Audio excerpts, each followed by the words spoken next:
There we go. Oh, let me hit record here. Don't go anywhere, anybody. Here we go. We're here. We're here. All right. Beautiful. We got to get the show started just a second here. Here, let me go like this. I don't want anybody to be lonely out there. Here I am. Okay, there we go. Oh, let's put these comments on the stage. We got Mrs. Tinfoil Dame. Mrs. Tinfoil Hat, man. We got Caretaker Dan. There we go. Everything's working. We're just taking a nice little stroll. Just a nice little stroll with the ducks. Here we are.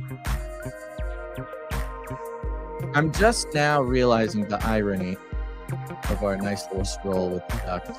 This music that we love so much here at the beginning. And the fact that I broke my foot taking a stroll with the emus. It's just, God has a sense of humor. I'll tell you what, God has a sense of humor. All right, well, we're going to get the show started here in just a moment. Remember, this is a call-in show, okay? You got to call in. Without people calling in, it's not a call-in show, and then that would make me a liar. You don't want to make me a liar, do you? There you go. Look down in the description of this live stream here. You'll see a nice little link. It's right next to the words call in, and that's because that's the call in link. So I would recommend you can call in even now, right? Because what happens, you click that link, you'll click a couple buttons, you'll get put into the back room of the show where you can listen to the show, you can watch the show, you can chat with anybody else that's back there with you.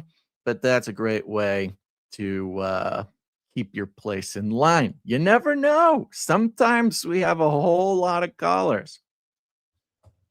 Now, I do need to say, as I often say, I'm going to say it. I got stuff to do today. All right. So I'm trying to make this a reasonable show. Don't worry. It's not going to be short or anything. I got to do something at about 4 o'clock, but it would be nice to have some time before 4 o'clock. All right, let's get this show started. You know how this is going to work. I'm going to put up this art right here. I'm going to hit this cool little jingle, and we're going to officially start the show. Let's go. Called it. We got a caller. We got a caller on the line here.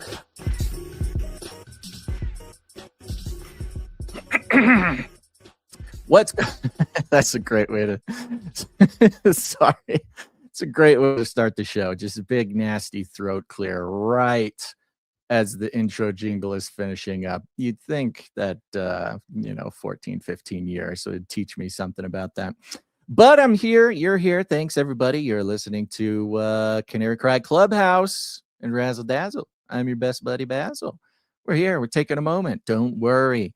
No headlines, no scary stories. We're not getting angry about anything today. We just need a nice little palate cleanser for the week to bring us into the weekend and in the right mindset, perhaps even the mind of Christ. That would be best case scenario. I want to give a shout out. Okay, so we had a couple people. I'm going to say this here.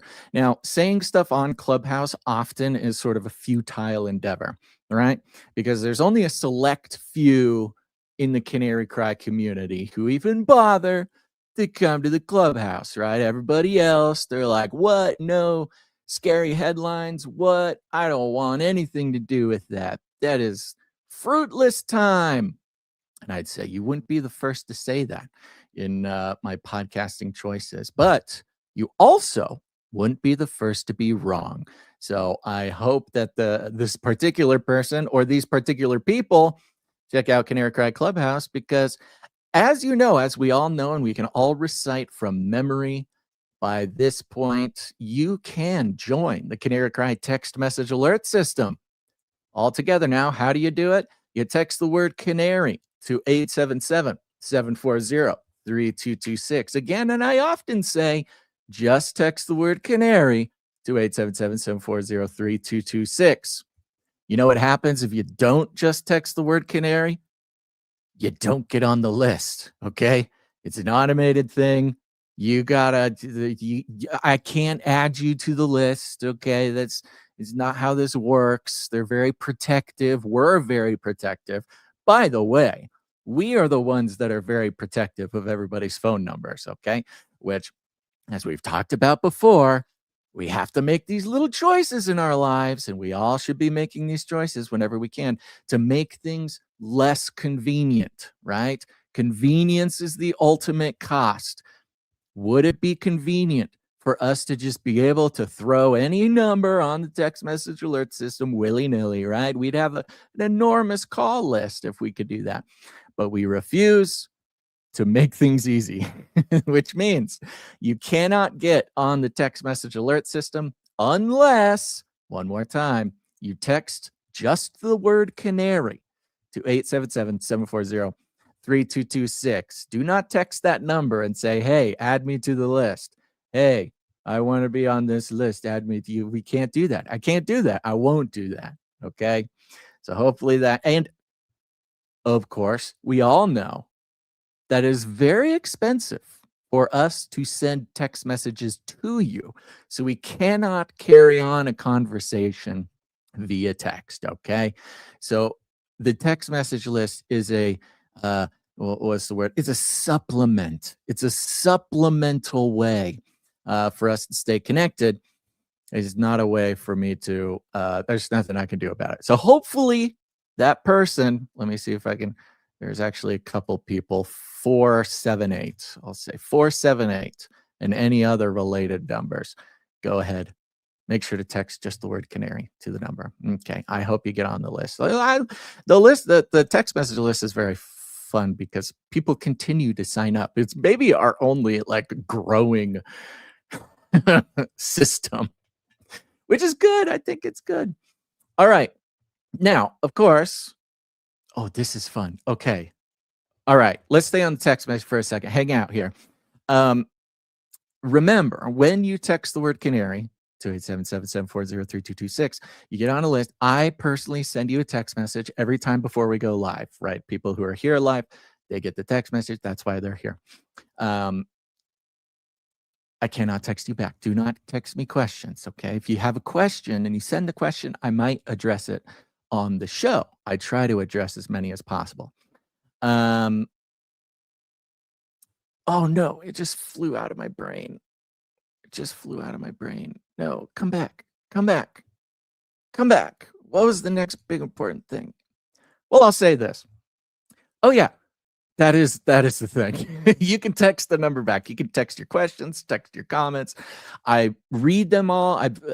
Timing is always a bit of a factor, unfortunately. So, you know, whether it gets read on the show or not, that's up to the Holy Spirit.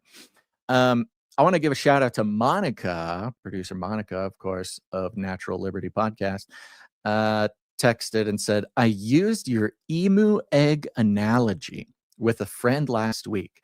It was great. Thank you for sharing your wisdom, buddy, Monica. Well, thank you very much. The emu egg analogy, one of a sort of record-setting extemporaneous explorations of the spiritual lessons of mundane things in our lives.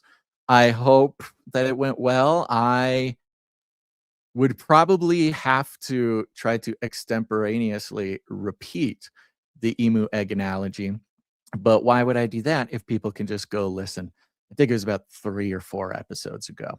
But wonderful. Thank you, Monica. What a wonderful update / praise report.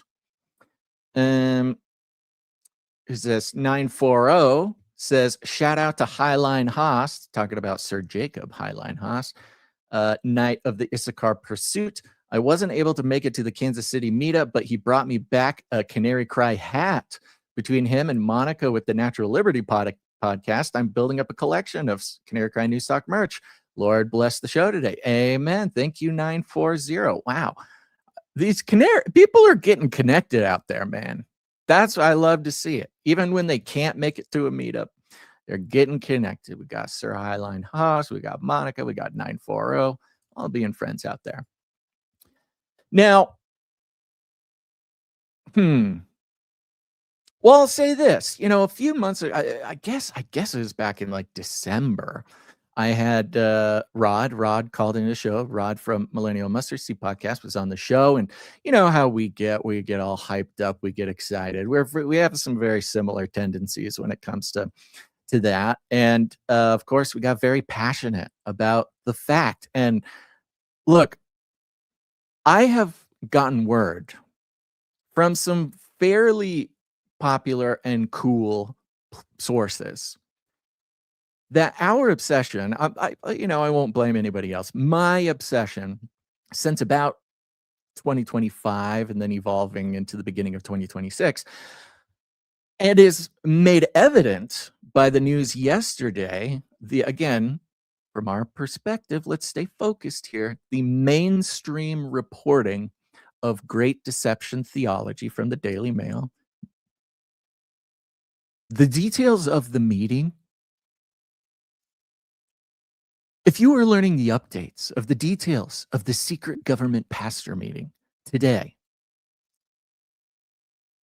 and you got your information about the secret pastor meeting from anywhere else on the internet, except for Canary Cry News Talk,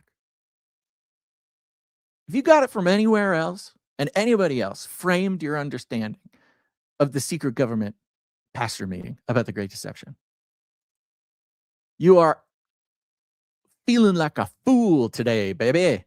Feeling like a fool. But not you, Canary Cry community, Canarians out there. You are not feeling like a fool. Because, of course, as we had to repeat multiple times, and we have to repeat all the time, focusing on the broad meta, not of who was at the meeting, what was the meeting, who called the meeting, were they in the government, were they out of the government, blah, blah, blah, blah, blah, blah, blah. But the very fact, the focus of the mainstream media, finding, or even what looks more now like they contrived the opportunity to inject the Great Deception theology into the mainstream media, is the most important and most factual and most interesting, in my opinion, part of the story. Because goodness gracious, the retractions, the corrections, they're coming out. Turns out the government making a secret meeting with all the pastors to tell them that the blah, blah, blah, blah, blah is nothing what people made it out to be. Which you heard here first. And so you're welcome for that. I'm getting a little razzle-dazzled here, getting a little frazzled. I'm trying to keep things, my brain straight here. I have so many things I want to talk about. But I say that to say, as Rod and I are actually pulling something off, and that is just a little trial, private, close-knit podcast, boot camp, and discipleship group, okay? We've got a handful of Canarians just like you who answered the call. They say it's 2026. We're moving out of, building awareness, moving out of exposed videos. We're moving out of simply trying to tell more and more people that things are not what they seem and what's coming has been foretold in biblical prophecy. We're moving out of that because it has reached max velocity, okay? Which is a disturbing thing for someone like Gons and I, because that's kind of been the motivating factor for almost 15 years now. We got to let people know. The body of Christ, they need to know, they need to be aware. We can't get so caught up in the things of this world that distract us that we misunderstand the times that we're moving in. But 2026, y'all heard me rant about it. There's something new. God is doing something new. The time of waking people up or whatever is kind of over. We're being activated into doing. Everybody's asking the question, and not just me, not just you. Huge people out there. are all asking the question, well, what in the world does God want next? And part of what got Rod and I amped up is it's like time to do, okay? There's people out there. Everybody kind of has an idea. Maybe not everybody, but the Lord's moving on people's hearts. But with the distractions and the hamstringing that the world has put upon all of us, whether it's the economy, whether it's the politics, whether it's the whatever, we all have these things in our lives that keep us from actually stepping out and creating the thing we want to create or answer the call that God is calling us to. And so we got very, very serious. We want to help people to do that. People in the Canarium, if anybody is called to step into this next chapter of what God's doing on sort of a broad level, it's the Canary Cry community. And so we're doing it. Okay. We're starting. It's starting today. Doors are closed. But we'll see how it goes. We might do it again. And so it's also an opportunity, for the people in the group to get very serious, to start the thing, be held accountable, whether it's podcast or YouTube or whatever it is that they feel called to do. And so I'm spending time being like, okay, I'm not trying to do like a class, like how-to podcast class, because you can just ask AI, or you can, there's a bajillion. Step 1, record your voice. Step 2, upload. Step 3, that's out there. But what I really feel like God wants to deliver to people who are just now stepping into this journey is some real X Factor stuff that I have suffered through. We have, Gons and I, of course, Rod also for 7 years. There's some X Factor stuff in stepping out and doing what God wants you to do that you can't learn from a step-by-step video or a listicle or something. So I'm very excited to share this with the class. And this next thing, I'm telling you all this to tell you that I was actually going to bring this exact thing up in the class, because this is a very important thing that I want to teach the next generation of podcasters or whatever. And here at Clubhouse, you guys are my closest friends. And so that I love to use this opportunity to share my heart on things that don't necessarily fit into the normal Canary Cry News Talk or Canary Cry radio format. Now, once in a while, I don't do it very often, and y'all know this, I try my best to stay away from superfluous feedback, right?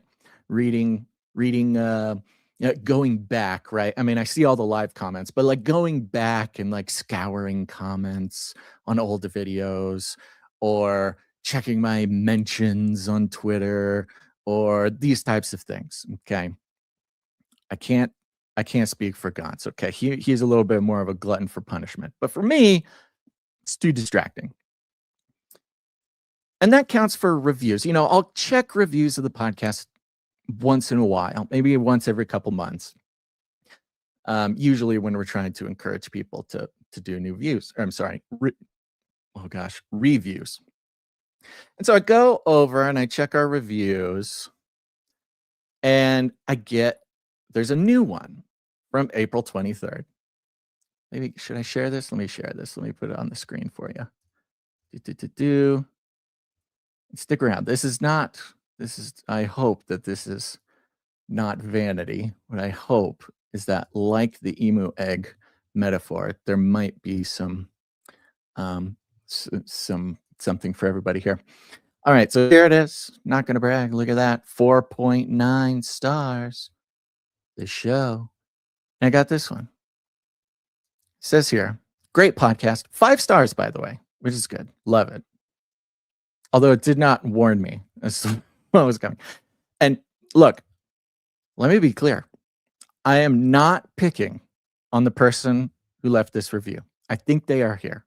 And if they're not here now, they might hear it later. So just know I'm not picking on you, but it's an opportunity for me to share something that I think is important. 5 stars, great podcast.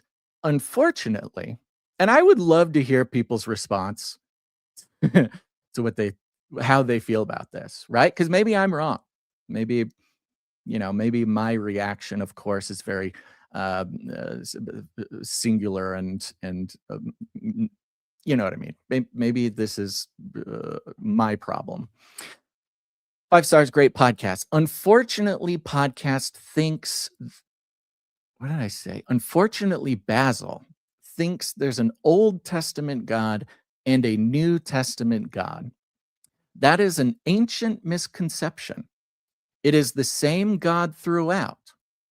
Understanding the God of the Old Testament in context is essential to understanding Jesus. And I wasn't going to talk about this, but I will talk about it because someone, either the same person or a different person, texted just now, this show, 614, says, Basil, can you clarify the difference between the Old Testament God and the New Testament God?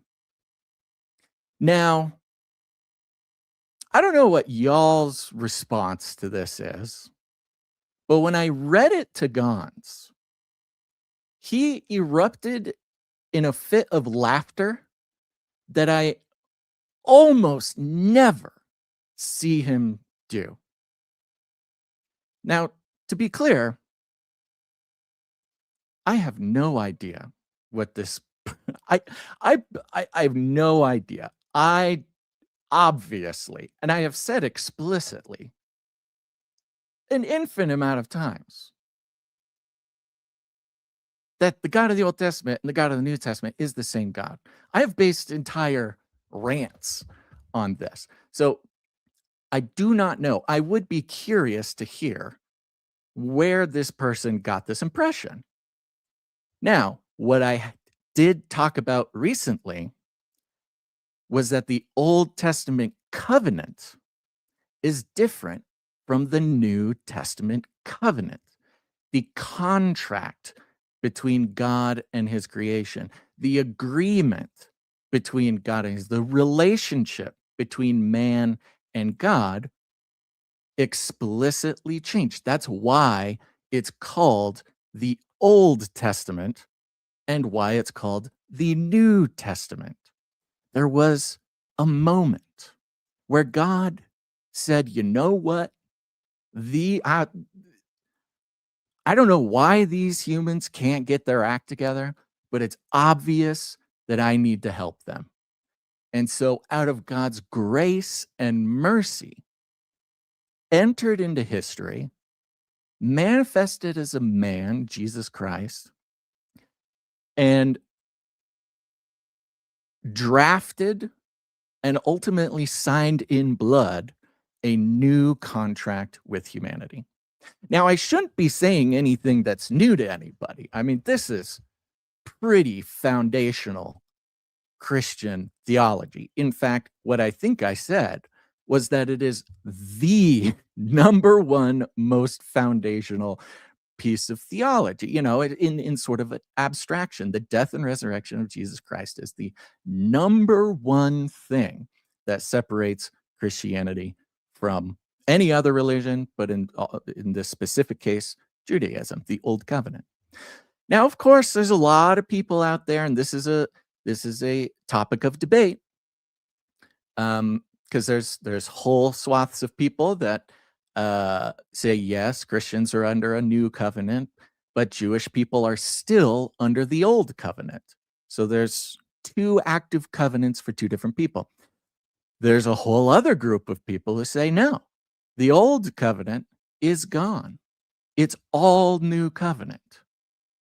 And so you can see this, obviously, I'm not going to get into the nitty-gritty details. Obviously, this throws a lot of fuel on a lot of different fires. Okay. So to answer this review, I do not think the Old Testament God is different from a New Testament God. If I ever said those words, that was a mistake. I do not believe I ever said those words because I'm actually very passionate about the fact that these are two different contracts. And that's what the celebration is all about. That's the enthusiasm. This is the revolutionary. That's what makes Christ such a history defining A, man in history, and B, God in eternity. Okay. We even talked about how, there's pretty good theology around Jesus appearing in the Old Testament in many different ways. A, through lots of different prophecies, of course, but there's also the question of Melchizedek. Is Melchizedek, who had no father, no mother, no offspring, and just sort of came and went, brought the knowledge of the one true God to Abraham, who became the father of many nations? Could Melchizedek have been a pre-incarnate Christ? It's possible. And is a reflection that the God of the Old Testament, the God of the New Testament, same God, two different agreements. Okay. What is mentioned in the rest of this review is it is the same God throughout. Understanding the God of the Old Testament in context is essential to understanding Jesus. I mentioned that already. Where was the other? There's a piece of this. Oh, this is I loved this. This is an ancient misconception. And truly, I'm not making fun of this person. I think misconception is a really polite way to say heresy. But that brings up some interesting questions with heretics and heresy. Considering heresy a misconception is actually, I think, a really graceful way to think about it.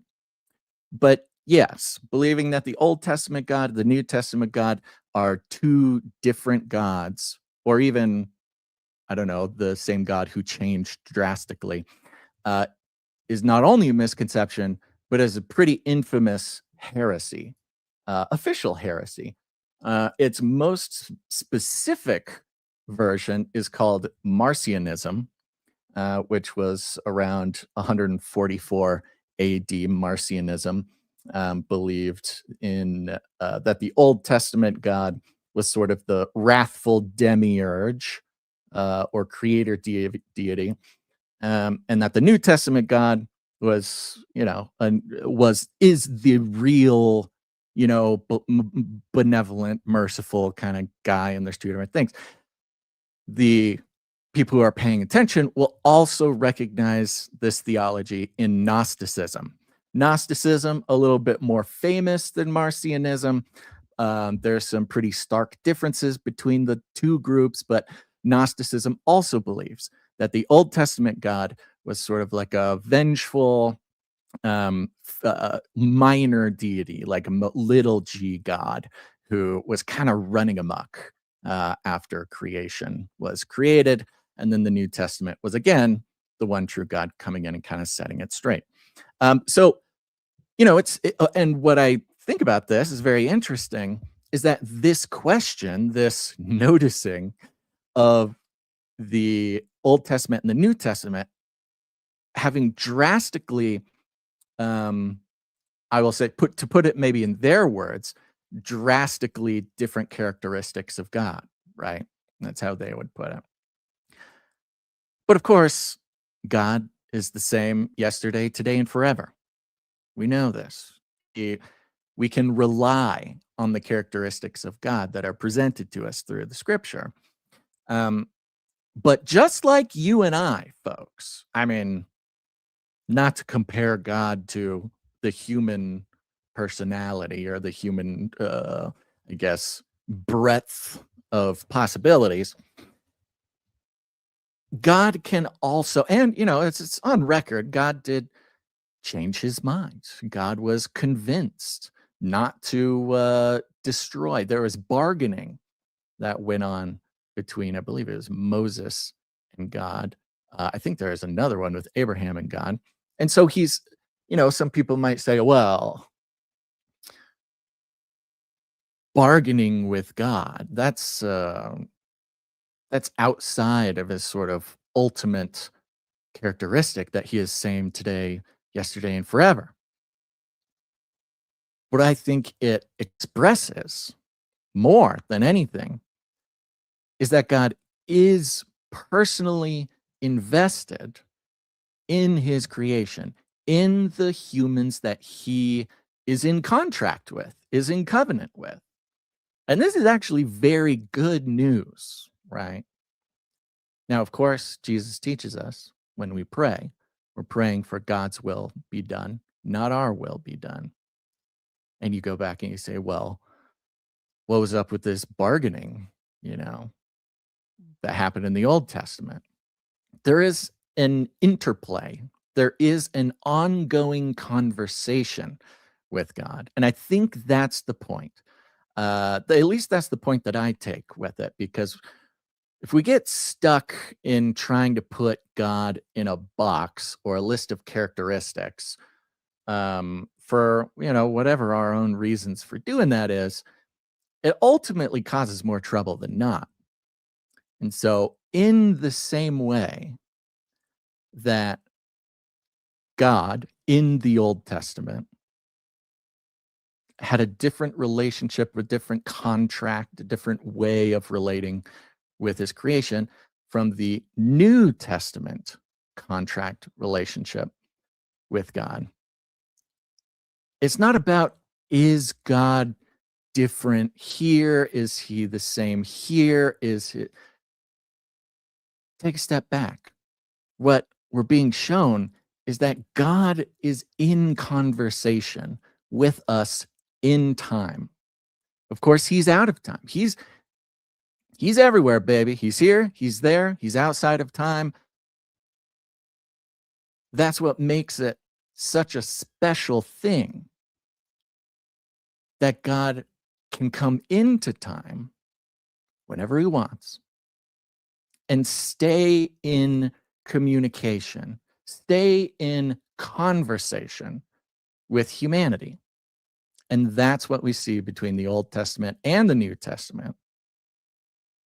This next threshold of conversation with God and his creation. So I hope that that is a little bit more clear. It's possible that that's less clear, but thank you very much for the 5 stars, dear reviewer.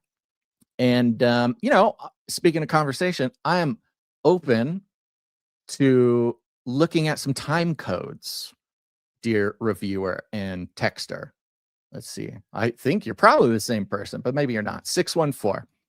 If you have like an episode number and a time code where I gave you the impression that I think that there's 2 different gods, send it to me. I am not above misspeaking if that's what I did. But I think that's a good clarification. And I think this is a pretty relevant A, review, B, question, and C, thing to talk about in time at this point in the day. At this point in the week. Because, again, the flood, the injection of fairly specific and fringe theological concepts being poured out in the mainstream media for everyone to just sort of deal with and talk about, to take over whatever conversation was previously happening, just sort of in mass culture online, specifically regarding the secret government meeting with the pastors, etc. Before the show today, I was listening to it's like an hour and a half long, what I think was a recorded live church service from the fellow who was one of the big pastors that was at this meeting. Let me see, what was his name? I know we had it in our notes. Larry, I believe it was Larry Regulus. Oh, no, it was Didio. Mr. Didio. Let me see if I can pull it up. I almost considered doing like a watch party today of his response. Let me see, I can put it up on the screen here. Make sure there's no secret things. There you go. Here it is. Said they lied to you about the secret UFO meeting, the truth. In this video, we address the lies, misconceptions, and misrepresentations circulating on X and other platforms. We also go over what happened in the meeting, why some people are getting mixed up about the details, and how the gates of hell will not prevail against the Church of Jesus Christ. And it's a whole, there's a live audience. I think this was maybe like their church service or midweek service or something like that. They also interact pretty directly with online viewers and things like that. It's an hour and 17 minutes. And when it comes to big pastors online who are also kind of influencers, who are also these sorts of things, I am obviously by nature pretty skeptical, or at least these people need to sort of prove themselves, I guess. And to be fair, I only got to listen to about 20 to 30 minutes of this post of his, this service. But what I did hear was a lot of sanity. A lot of sanity and a lot of,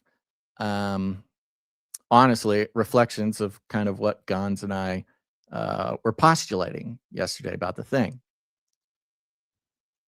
And to tie it back into the review, I find that often people who come to the show, probably usually new people who come to the show, they're looking for a certain thing. And that certain thing is certainty. We can put other names on it, like maybe alarmism, maybe, this is why I've talked about a lot of what used to be fringy shows, but are now sort of mainstream conspiracy theory kind of thing. And a lot of people interact with them, whether they know it or not, just by their own desires, interact with it more in a entertainment sort of way, where they're coming to have their thoughts, have their worldview reflected back to them. And if there's anything that, even if it doesn't go against their current worldview about something, just if it doesn't support it even a little bit, that's why we take our time and are very intentional about analyzing and looking at these things through the lens of the media analysis. And I said it yesterday, I believe that the most important and the most interesting part about the story about a secret government meeting with the pastors was the opportunity and the injection into mass popular media, a pretty fringe piece of Christian theology. And not fringe to say that it's like wrong or weird, just one that's not very talked about in sort of mainstream Christian churches. That's the Great Deception. And I think that is confirmed with what we know now about that meeting, that almost none of the sensational details about it are even true. That not just that they're not sensational, just that they're not even true. But as I said yesterday, it's not about, is it the Great Deception? Is it not the Great Deception? Are there aliens? Are there not aliens? Were they government officials or were they not government officials? It was the meeting itself. It was the story itself was a gateway into taking mass media the next step in whatever the PSYOP is. And of course, ultimately, the PSYOP is the Great Deception. Will this inoculate certain people or Christians? And of course, the alarmism, the falsehoods, the telling the most exciting story, the most exciting version of what happened. Like I pointed out, the Vigilant Fox, who basically just had no real interest in what really happened, but just had an interest in telling the most exciting story. And we'll see what the effect of that is on sort of a, I don't know, a personal or individual level, but on a mass level, it was another initiation. We've been pointing out these moments of initiation, and specifically kind of mass media initiating, I guess, the masses into more and more particular uh, fringe information. Daily Mail, of course, being like the number one, who I think is doing it the best, whether they're initiating people into MK Ultra theories, whether they're initiating, I mean, they initiated the entire, 11, 12, 13 missing scientists, right? That was entirely initiated by them. And it took over. It absolutely took over. And one thing that, again, we mentioned on the episode, but was reiterated in this presentation that Didio posted here, was that this meeting happened in February, and they had been posting videos about it for months. For months, these pastors had been making videos. Hey, we, talked to these people inside the government, and we all agreed that we need to teach the churches about the Great Deception because the Great Deception of coming. For months, they had been posting this, and suddenly, at the snap of a finger, on Tuesday, I think it was, Monday or Tuesday, it was all anybody could talk about. I mean, it's quite obviously it was a manufactured sort of virality. And when we see these manufactured mass media events, I mean, the question is barely why, because we kind of know why. But there's a lot of people who their first instinct is not to ask why. It's to focus on the event as if it is the what's the word? Like the event is the event is all that there is to glean, to learn. The event itself is like a moment of entertainment. It's like a concert. It's like a whatever. And this is keeping people stuck in a loop, stuck in a cycle that we try our best to try to get out of. It's very hard. It's very difficult. It's not, I mean, there's a reason. They are masters at manipulation. The social engineers are masters of making you think what they want you to think, the conclusions that you come to, that you think are your own conclusions. They're masters at it. And if you can't see it, it's because you're like a fish in water trying to like point out water. A fish doesn't, you know the metaphor. I don't need to try to stumble through it again. So that's where we're on. That's why I believe that's why God has us doing Clubhouse like this. And I think there's a lot of people out there who have a lot of value to bring to step into the ring, whatever ring God has in front of them, right? Whether it's podcasting or YouTube or something, but it could be whatever. It could be a ministry in your own church. We had, I believe it was producer David G, start the men's group in his church. There's something that God is asking you to do, and you want it, right? You desire it. You like know it. You're like, I really want a men's group. I really want to make this podcast. I really want these things. And we quote all the time. I mean, he gives us the desires of our hearts. Not that he gives us $1 million every time we desire $1 million. But when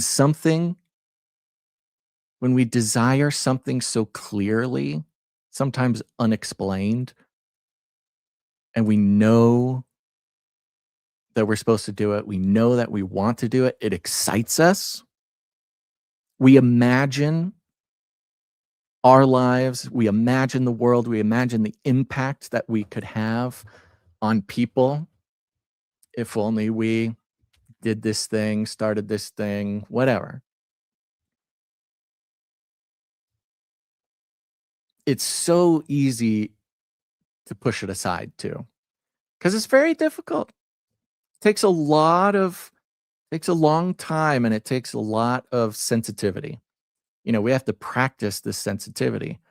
Is this from God? Is this from me? Is God telling me this, or do I just want this? Does God want this for me, or is it just a random opportunity? These are sort of the lifelong things. And you get better at it by doing it, by sitting and listening. Let me get this down off the screen here. Get out of here, video. And so we're moving forward through time, through history.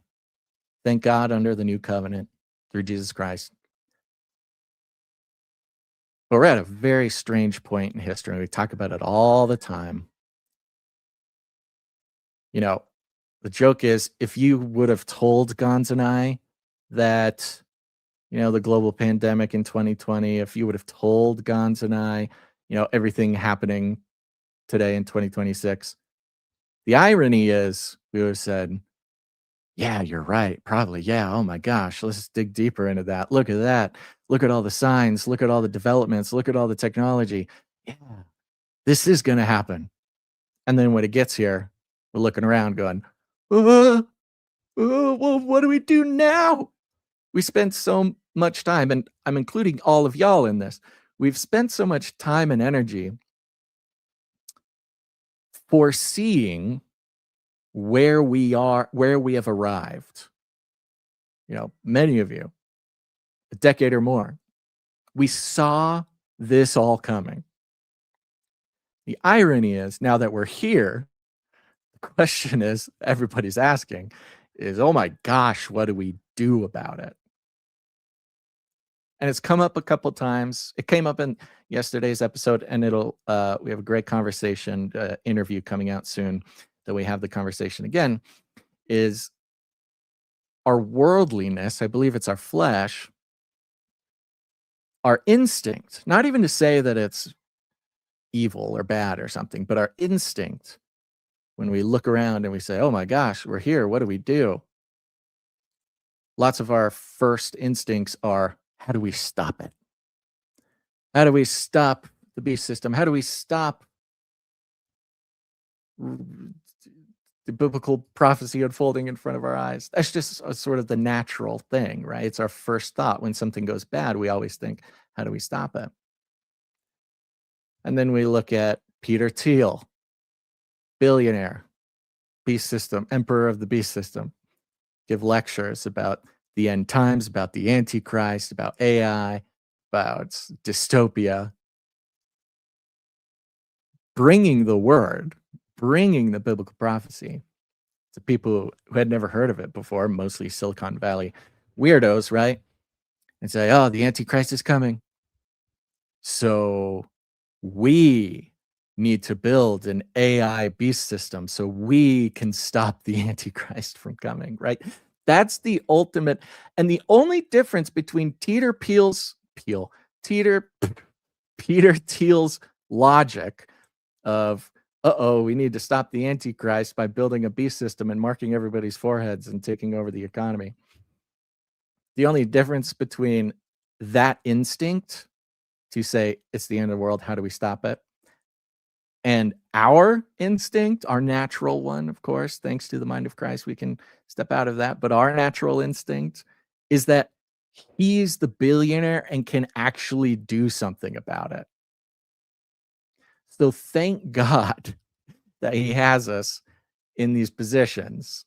I mean, I don't know. Look, there's probably a billionaire or two who tunes into the show, might have the ability to control world history, but we don't, but I don't. And thank God that I don't have to contend with the human instinct to try to stop and times biblical prophecy from from taking place, ironically stop it by doing it myself. And so, of course, what does that mean? What do we do? Well, of course, we know endurance. To endure. We're here to endure. We're here to make it through. We're here to stay aligned with the mind of Christ, to be the salt and light, to live through what we've been told to live through, the opportunity that we have to live through this. You know, it's a real blessing, often in disguise. And the rest he'll put on our hearts. The rest he will put on our hearts. And it doesn't mean everybody needs to, find their new kingdom work in online media or something. We have producers who their kingdom work is obviously like homesteading and farming goats and digging wells and all these sorts of things, right? We've had callers come in, and it's quite obvious. We could tell from their enthusiasm, from their knowledge, from the way they talk about it, from the way they encourage others. You can tell that God is the one who put that desire on their heart, and they are living it. And so I pray that we can all experience the sensitivity to what God wants for us and to just move in that direction, just to do it. We got a text to round it out. I think it was a response about the review. 601 says, the reviewer who seemed to think you thought the God of the Old Testament is different from the God of the New Testament heard you say that statement in a very recent podcast. I heard it too. You are not making the claim. You are stating several different things that different people believe. The reviewer didn't hear the whole context of your comments. Huh. Yeah, that makes sense. I don't recall it, but yes, that makes logical sense. That's funny. I'm gonna have to talk to the podcast class about this, because this happens a lot, and it's just part of it, right? People, whether they're listening to the show or watch the show, they got kids running around, their distractions, maybe they're gardening and they got their earbuds in, maybe their mind wanders for a second, and the next sentence that they hear with no context is the Old Testament God is different from the New Testament God. I mean, how hilarious would that be if I just became Gnostic? Like, just very serious, very earnestly, just just explicitly was like, you know what, guys? Actually, Gnosticism, this has got some good points. Actually, let's look into this. It would be the first time that somebody did that. But yes.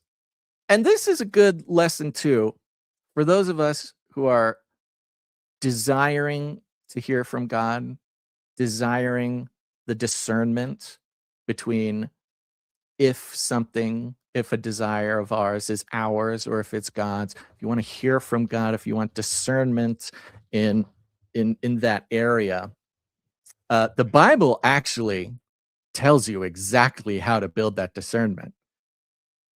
And that is what you're hearing in alignment with what you know. Right? The Bible talks about testing the spirits. And if even an angel comes to you and tells you a different gospel from what the disciples taught, don't listen to him. That's not God. You test it against what you know. So yeah, if an angel appears to you and say, hey, I need you to go start a ministry where you convince everybody that the God of the Old Testament is a demiurge and was a rebellious lesser God. All you got to do is, hey, I know you're an angel and everything, but that doesn't really line up with the word of God, as I understand it.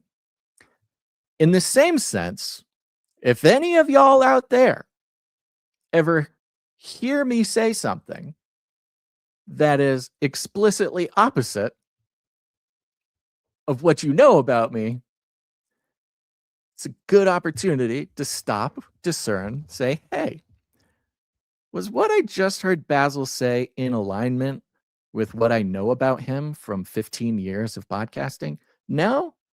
Let me go listen again. Let me listen in context. Maybe he misspoke, something like that.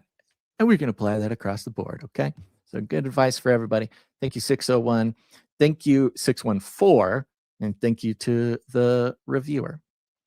Okay, where are we at? Wow, about an hour in. Okay, sounds good. It's time to take some callers, I think. Time to take some callers. This is a call-in show, folks. You know what a call-in show needs? Callers. And if you're watching live, you'll see in the description of this podcast here something very important. And that is a little line that says call in link. And you'll see a link. Depending where you're watching the show or how you're watching the show, you can just click on that link or copy that link, paste it into a browser, answer a couple questions, you get put into the back room, and I'll bring you on when the time comes. When you're back there. Oops, somebody's calling me. Nope. Okay.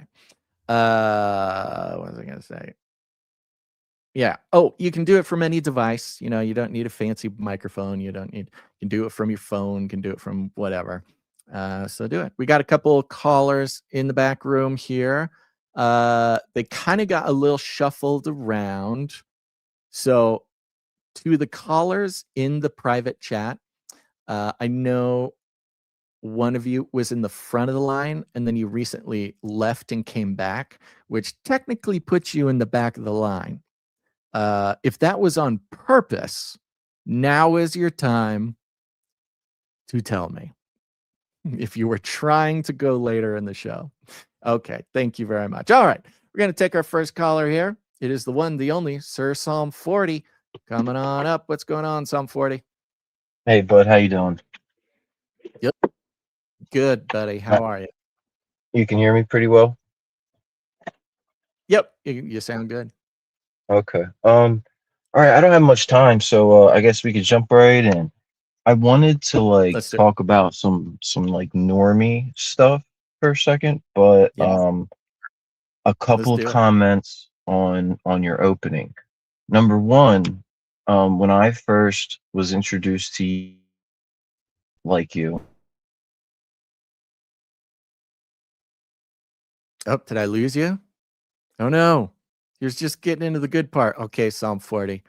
If you can hear Literal me. years Oh, hold on of one grinding second. my teeth through watching you. Well, to hold on. I want to hear this. I want to hear all of it, but you disappeared for a second. You disappeared Oh, it's right okay. at the beginning. So sorry. I think I hear what you're saying, but I want to make sure I and everybody else can hear it. So start again. I think you're back. It was just I couldn't tell the difference between when you were being sarcastic and when you were being serious. Yeah. And I was actually just learning about flat Earth at the time, and there Mhm. was like a prominent flat earther that had went on CCR, and that's how I was introduced to CCR. And you were like making fun of it, and like I was Mhm. all on fire about it, zealous flat earther. And so like yeah, I didn't like that at all. And Yeah. like it kind of went on like, but I realized, you're first off, I stopped taking myself so seriously, and then Mhm. also I understood the matter better, like the whole scope of the personalities, and like you're saying here, your backlog of, if you don't know who these people are by now, like you should. There's enough of your voice recorded on the internet to have a good idea of what kind of a person you are. Amen. And honestly, if you were living a double life, like some people do, I believe that that would be evident by now. You guys really have been rolling forever, you know. Yeah. Um, I and love and that. speaking of I speaking of just the yeah, go ahead. just a comment. The part where you said, you stop taking yourself so seriously. That is so beautiful and so perfect. And for me, that was also a big part of my journey over this whole thing, because the times when I took myself too seriously were the times that I was just really off base with even just what God was doing in my life. And it's really difficult because, a lot of this stuff is very serious topics, and it can be dangerous to mistake taking the topic seriously for taking ourselves too seriously. And this is from top to bottom. I mean, I've told the story about we used to do a bunch of conferences, and all the conference people were so upset that I, was having fun or not, was showing up with The big mark, and the stuff. location of the mark of the beast, right?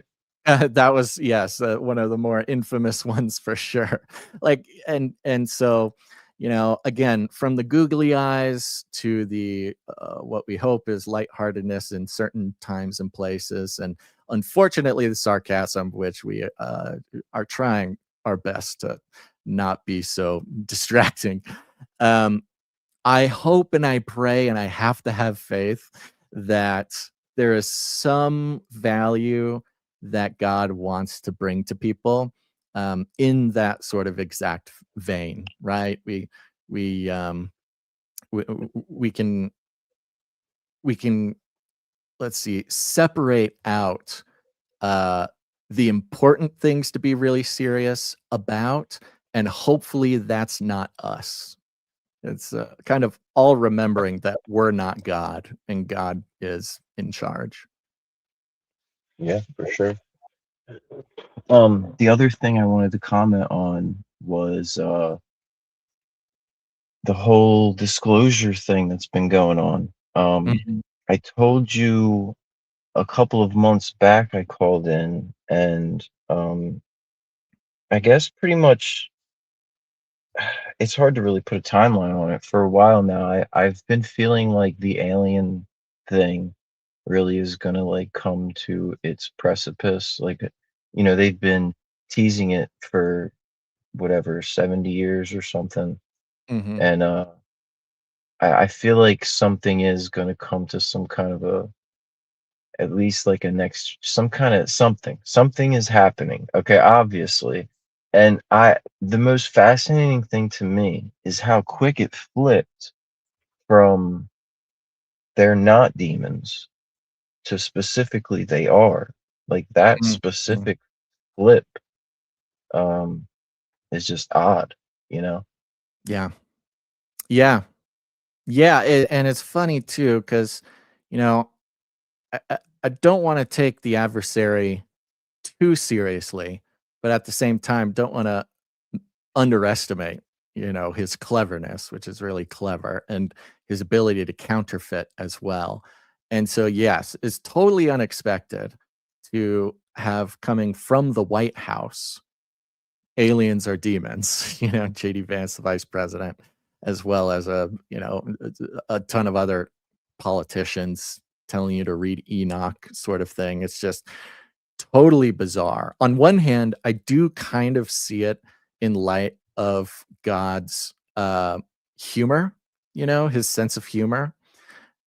And part of that is because for many, many years, digging in to the biblical evidence that aliens are not extraterrestrial. Indeed, they are spiritual. They are demons or other types of spiritual entities that do not have our best interests at heart.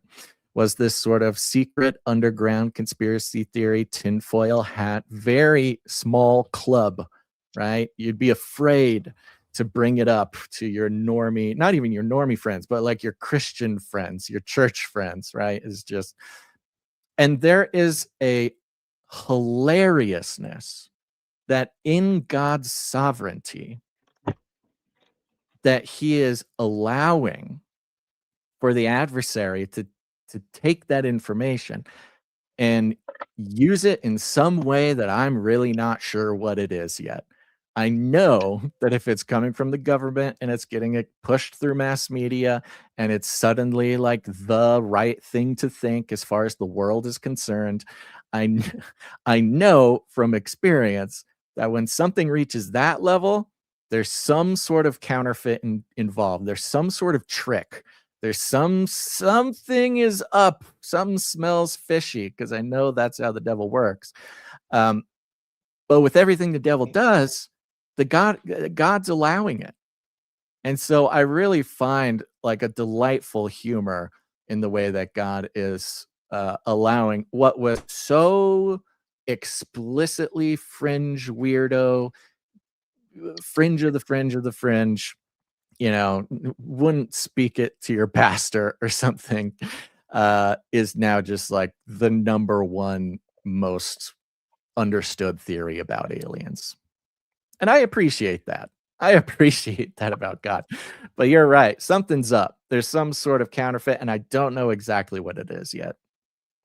I wonder if this whole narrative shift will just give more credibility to the uh, Age of Disclosure diary and that whole crew, because one of their claims was that it is Christians poking their nose in the government that is, stopping or altering the disclosure process. And now we have this. But I do not have much time. So I want to pivot real quick and talk some normie stuff with you if we can. Let's do it. Are you watching anything? Is there anything you've been watching? You mean like on TV? Yeah, do you do that? Not a whole lot. Not a whole lot. Let's see. No. Do you have recommendations? I got rid of most of my streaming things, and I have not been watching a whole lot of things. I'm trying to remember what it was because I was telling Gons about it. It'll come to me. It was a couple Oh weeks yeah. ago. Well, I'm not sure if it's the same thing, but I remember you telling Gons about some samurai thing you were watching. Yeah, Shogun. Yes, that's I just finished The House of David. That is actually very good. oh, what is? I've never heard of that. What is that? It's it's the story of David from, I guess they start pretty much right before he gets anointed. So like Saul is, or you know what? They start at Agag when Saul fails to kill the Amalekite king, and Samuel has to do it for him, and then Saul basically loses his kingship there. That's where the show starts. Is And it then the first season ends with Gold being killed. oh, you're turning into a robot just a It's little bit. basically Just a how about little now? robot or some 40. But is it a TV show? Like, are there seasons or what is? Where would Yes. I watch it? It's on Amazon, and 2 seasons have been released. Okay. All right. A little catching up to do. Sounds good. Interesting. Jeff Bezos putting out the David TV show. Is it what's it like? Is it like high quality like Game of Thrones Yeah, it's style excellent. or Yeah, 10 out of 10. okay? Absolutely. It's the Chosen, but just better. Like they take their own artistic liberties, but it's not like autistic people or like masturbation and stuff like that. Well, that's good. I never did watch The Chosen, but I heard good things. But okay, all right. Well, maybe I'll track that down. You're saying it's on Amazon Prime. Right, yeah. Yeah. Okay. All right. Cool. How far Um, along? I just finished the second season, so like I'm totally caught up. And So at this point, done. Saul has recently, like in the middle of season 2, is when Saul finds out that David is the one that has been anointed under his nose, like to cancel the whole. He Saul knew someone was anointed, but he didn't know who it was. It just happens to be the guy. Oh no. And Robot, Sir Psalm So 40 again. the oh, sorry about that, man. I live out in the sticks. It sucks. Yeah, no worries. You're back now. Okay. Well, cool, man. I'll check it So out. the next I'm gonna have season, to boot it's up my Amazon Prime again, but we can figure it out. definitely worth it. The next season, I don't know when it comes out, but it's gonna pick up pretty much when David is on the run. Like the second season ends when David goes and gets the sword of Goliath from like the temple, the priest village. You know, remember that Right. part? Yeah, right. His Well, his it's just running getting good. phase has just Just begun. getting exciting. Exactly. Yeah. Yeah. Yeah, right Right. on. Okay. Well, I'll check it out, man. That's cool. Yeah, anybody out there, if you've seen it too, yeah, just hit me up. Give me the skinny. All right, dude. Well, it's great to talk to you again. Thanks for a little bit of the normie stuff too. You know, these are the things that keep us going in the in between times. So praise God. Yeah, man. I will talk to you again soon. All right, take it easy, buddy. Bye. Amazon Prime. Gonna have to. Well, do we get Amazon Prime Video with just our regular Amazon Prime thing, or is it extra?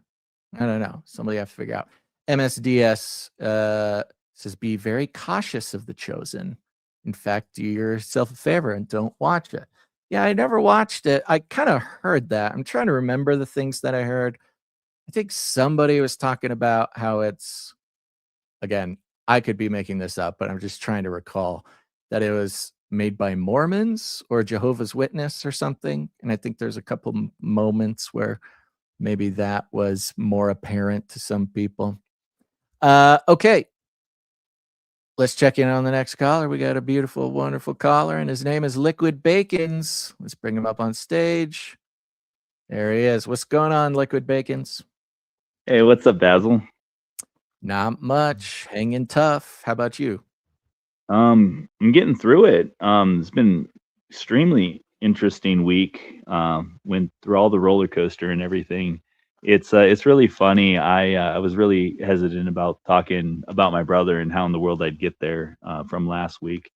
It Uh-huh. seemed to open up the spiritual warfare floodgates and all that. But I think things are going pretty good. But I just wanted to send a super shout out thank you to everyone in the Canary Cry community and the Discord and all that. You guys help me through a lot.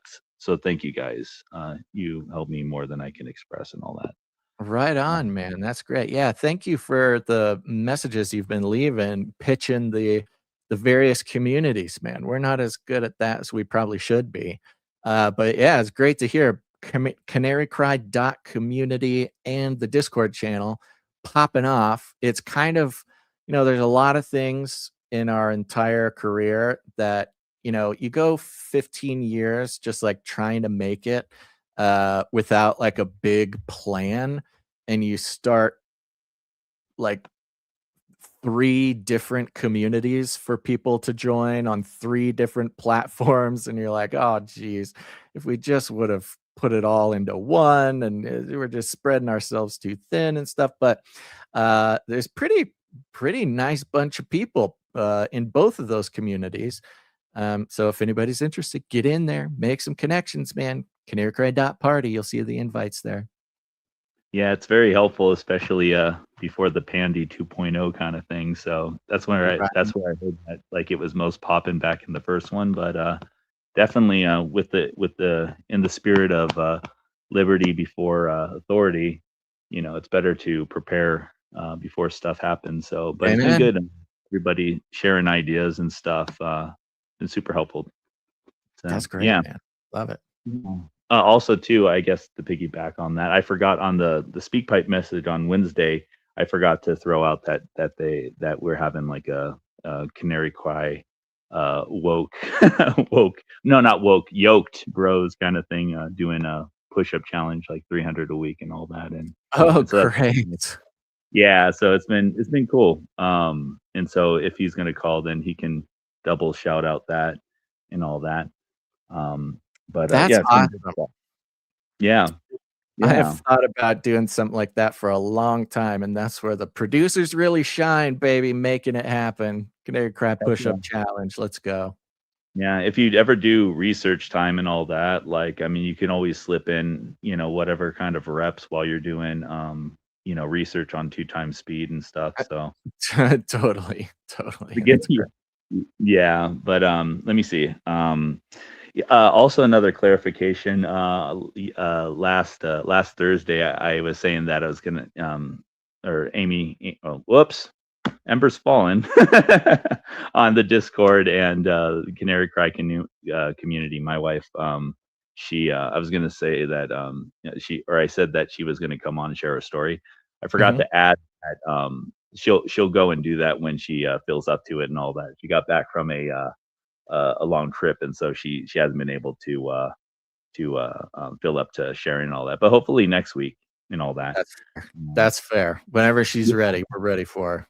Yeah, and I don't really have anything like specific and all that to wait today. Nor do I want to like hog up the stage and everything. But there's like maybe like 4 makeshift thoughts that I wanted to throw out. Oh, also a clarification on last week too. I was saying like lucid and all that, and so I confused myself on terminology. I was in the shared dream. It felt real, but I didn't realize that I was dreaming. And so Gotcha. somehow, Yeah. anyway, yeah. So I'm looking at my notes, and oh my goodness, I'm so sorry. I think I wanted to start out saying like so like out of all the skate talk and everything, and if you stumbled upon any kind of things that could have triggered memories, or if you ever got to talk to your mom and everything, has there been any new memories? Just No, to be honest, no, haven't, I haven't really been pursuing. oh Uh, yeah, it is a good reminder. I really should call my mother. It's been a little while. I yeah, don't know if she's listening or not, but it would be a good reason for me to make sure to be a good son. yeah, and also just not to like coach you into whatever. There's also kind of a wisdom question I was trying to ask, because in Discord, some of them, or some of the people there, I think it was, well, it was basically asking, it's like, if I'm stumbling upon, you know, possible traumatic memories and everything like that, how good is it, to pursue that stuff if your plate of trauma is kind of like, overfloweth kind of thing. Right. Um, and so I thought of that. I gave my response in the Discord, and a couple other people who've been engaged gave their response. And we're all wired differently. So my response, could be the worst absolute possibility, but I wanted to pick your brain as far as like, um, with your handlement of the topic, to wherever you're at with it.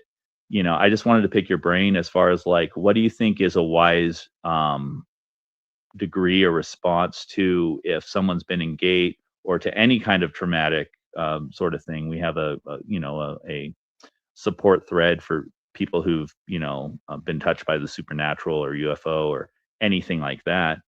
Like, if we're dealing with issues of repressed memories, or if the more we look into it, we've been experiencing more repressed memories and we're not able to handle it. What would your thoughts for wisdom be Mm. for someone going through that? And it does apply to me directly. I just don't know when to quit, I guess. But Yeah. more the Right. line. No, that's definitely a good question. And, there's gonna be degrees of experience. Everybody is gonna experience what you're talking about in kind of their own way. I mean, it's maybe not the most incredible insight, um, but I would say that you're kinda gonna know, if you find that digging up more things or more things coming to you, is causing more anguish or causing more confusion. And maybe one good metric. There's probably a series of metrics, but one good metric is um, the more you pursue, the more you research, the more you remember.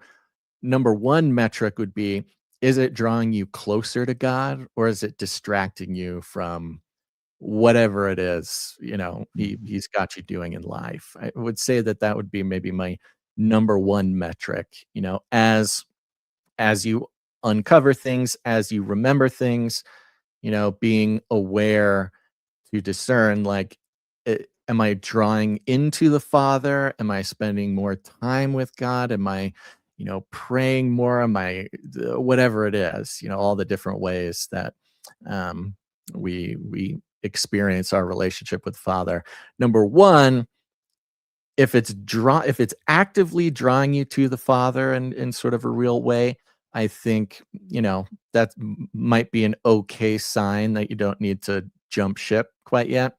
If you find that, that it's maybe distracting, or the fear is kind of has you looking in other places to handle that or extinguish it. If it's a distraction from, maybe it could be different ways, very practical ways. Are you spending time praying and reading the Bible, and spending time with God in sort of practical ways is good measurement. But often there's sort of invisible ways. Is it causing us to trust more, or are we doubting? Are we maybe blaming God for bad things? That kind of stuff. There can be everybody's going to experience it different. So whether or not it's bringing you further or closer from Jesus is a good first metric, I'd say. And then second, if it's affecting your sort of daily life, your responsibilities to your family, your the way you're treating yourself, these are kind of very practical measurements I'm taking here. Because if it's freaking you out and you're maybe a little on edge, and then you find that you accidentally take that out on, kids or a wife or something, or if it's, causing problems with your ability to support your family, those would be, I don't know if that's super wise, but I'd say those would be my sort of practical first things to pay attention to. How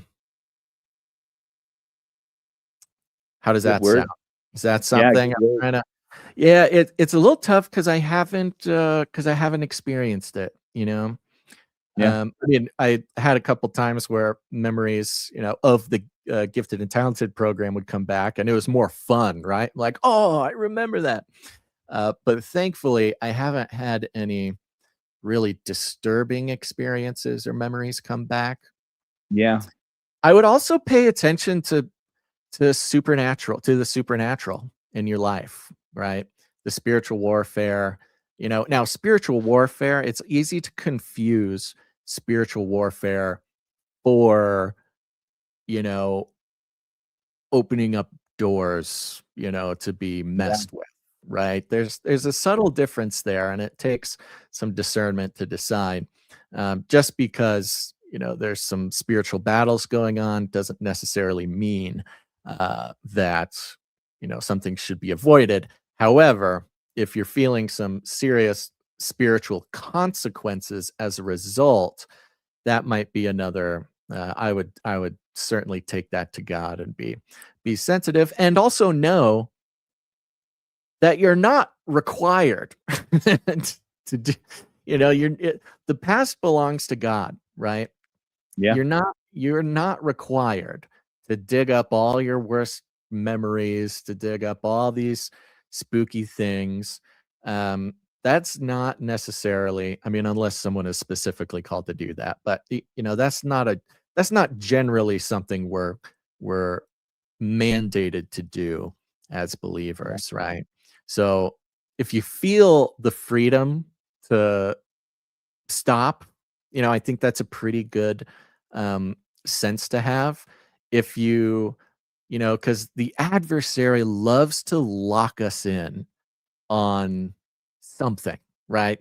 Rabbit trails, obsessions. If you find that there's more of an obsession with it, and it's painful and weird, scary things are coming up, but you feel uh you feel unable to like take a break or something, that it's possible that, yeah, it's praying pretty seriously about not being sort of shackled by that. If you feel uh compelled, obsessed, and sort of trapped by having to move forward, I would certainly take that to God and question if that's him or a very clever little trap, by the enemy. Yeah. Yeah. And I think one of the biggest things for me, as far as like, for me, I mean, just with the different things that I went through, me uncovering me trying to uncover the stuff in my past, is that give a great explanation as to why, you know, I've either been the way I have, or, um been affected, and just a lot of Mhm. stuff. So that's a good thing. One of Yeah. the things that's made it hard for me to not look into the issue as much as I have, is, the baseline, wanting to be able to help anyone who's been in a similar case, a similar story. Yeah. Um, and Yeah. so if anybody's motivated with that, like, like, I think that's like, a super, super good thing. But even in relation to what you're saying, like, is in your pursuit of trying to find the truth of either what you've been through, or whatever in the world, whatever's motivating you, you have to make sure that love is outweighing fear. It Right. cannot be fear based, or it's just going to be a darkened spiral. And Yeah. then you'll end up letting a lot of what they wanted you to do end up winning. um Yeah. Yeah, yeah that's and great. yeah yeah and another thing too is what's made it hard for me to stop looking into stuff, is, well, obviously helping people, but then even trying to help my nieces, because they're going through school, and they are going through nightmarish stuff. Mm. And I've talked with her mom, my sister, and my sister's gone through some stuff, and we had a conversation. And it's interesting to pick her brain on how much she remembers. And it seems that she's in class B and all that. But Mhm. as far as kids go, like her kids, a lot of those advanced classes and all that, and they're showing a lot of signs of being a byproduct Mm. of being in gate. And I don't know specifically if they are, but as far as like the classic public educational system, institutionalized screw over, fully alive in my nieces. And so I don't know, just things. I highly sense that they are a part of it, Mm. especially when there's a lot of bloodline focus. But in either case, if I've figured out how they're doing stuff, like, it would definitely help me figure out how to do my best to damage control the things they've been going through, because it would be best case scenario, lesser degree, Yeah. of. But yeah, I I don't know. It's just interesting. It really is. So did you and all your siblings all engage? As far as I know, I was the only one that was in gate proper, class A, Okay. from Oh, right. I see. Okay. Yeah. yeah. And my brother and my sister, flying colors, like beyond flying colors, class B kind of thing. Mm. Uh, Mhm. and, uh, and I was looking more into it, and it seems like I was a part of a magnet school um, in elementary, and my sister was there with me. My brother was too young to go. Um, and if my sister was there, that means she was a part of it. And and the different kind of class she was a part of uh, reeks of class B kind of classification, and also the experiences that she expressed to me while she was going there, classic class B stuff, but Mm. you know Yeah. but you know granted, and to be fair, that's still just speculation on my part. Sure. For Sure. Yeah. um she has expressed to me, the classical gate stuff with headphones and different things. So it's suspect with her. Problem is that for me to go and find out certain things with her, I'd have to kind of talk to her and normie framed, I guess, because she already Hmm. thinks. But aside from that, um, yeah, I guess for another side note, please continue to pray for my brother, because stuff on his side is far worse than I thought. Mm. With Yeah. him, yeah. And in either case, I'm not going to share any other new information about that because it is far more crazier than last week's story. But Great. I wanted to pick your brain, kind of like first episode, with a couple things, and then I'll totally be off. Um, I didn't know if you've experienced like the kind of like gate frequency random noises that people can confuse with tinnitus and all that, but it kind of hits like in the central part of your brain maybe ever so often. I don't know Mhm. if you've ever get hit with that kind of thing. Yeah, again, not recently, but yeah, I certainly, yeah, was pretty convinced I had tinnitus at one point. I mean, for a long time, yeah. Yeah. Noises, noises, ringings, tones, um, that was all a part of my pretty ongoing kind of spiritual experiences that, Yeah. again, thankfully kind of ended around my mid 20s after I had just had it.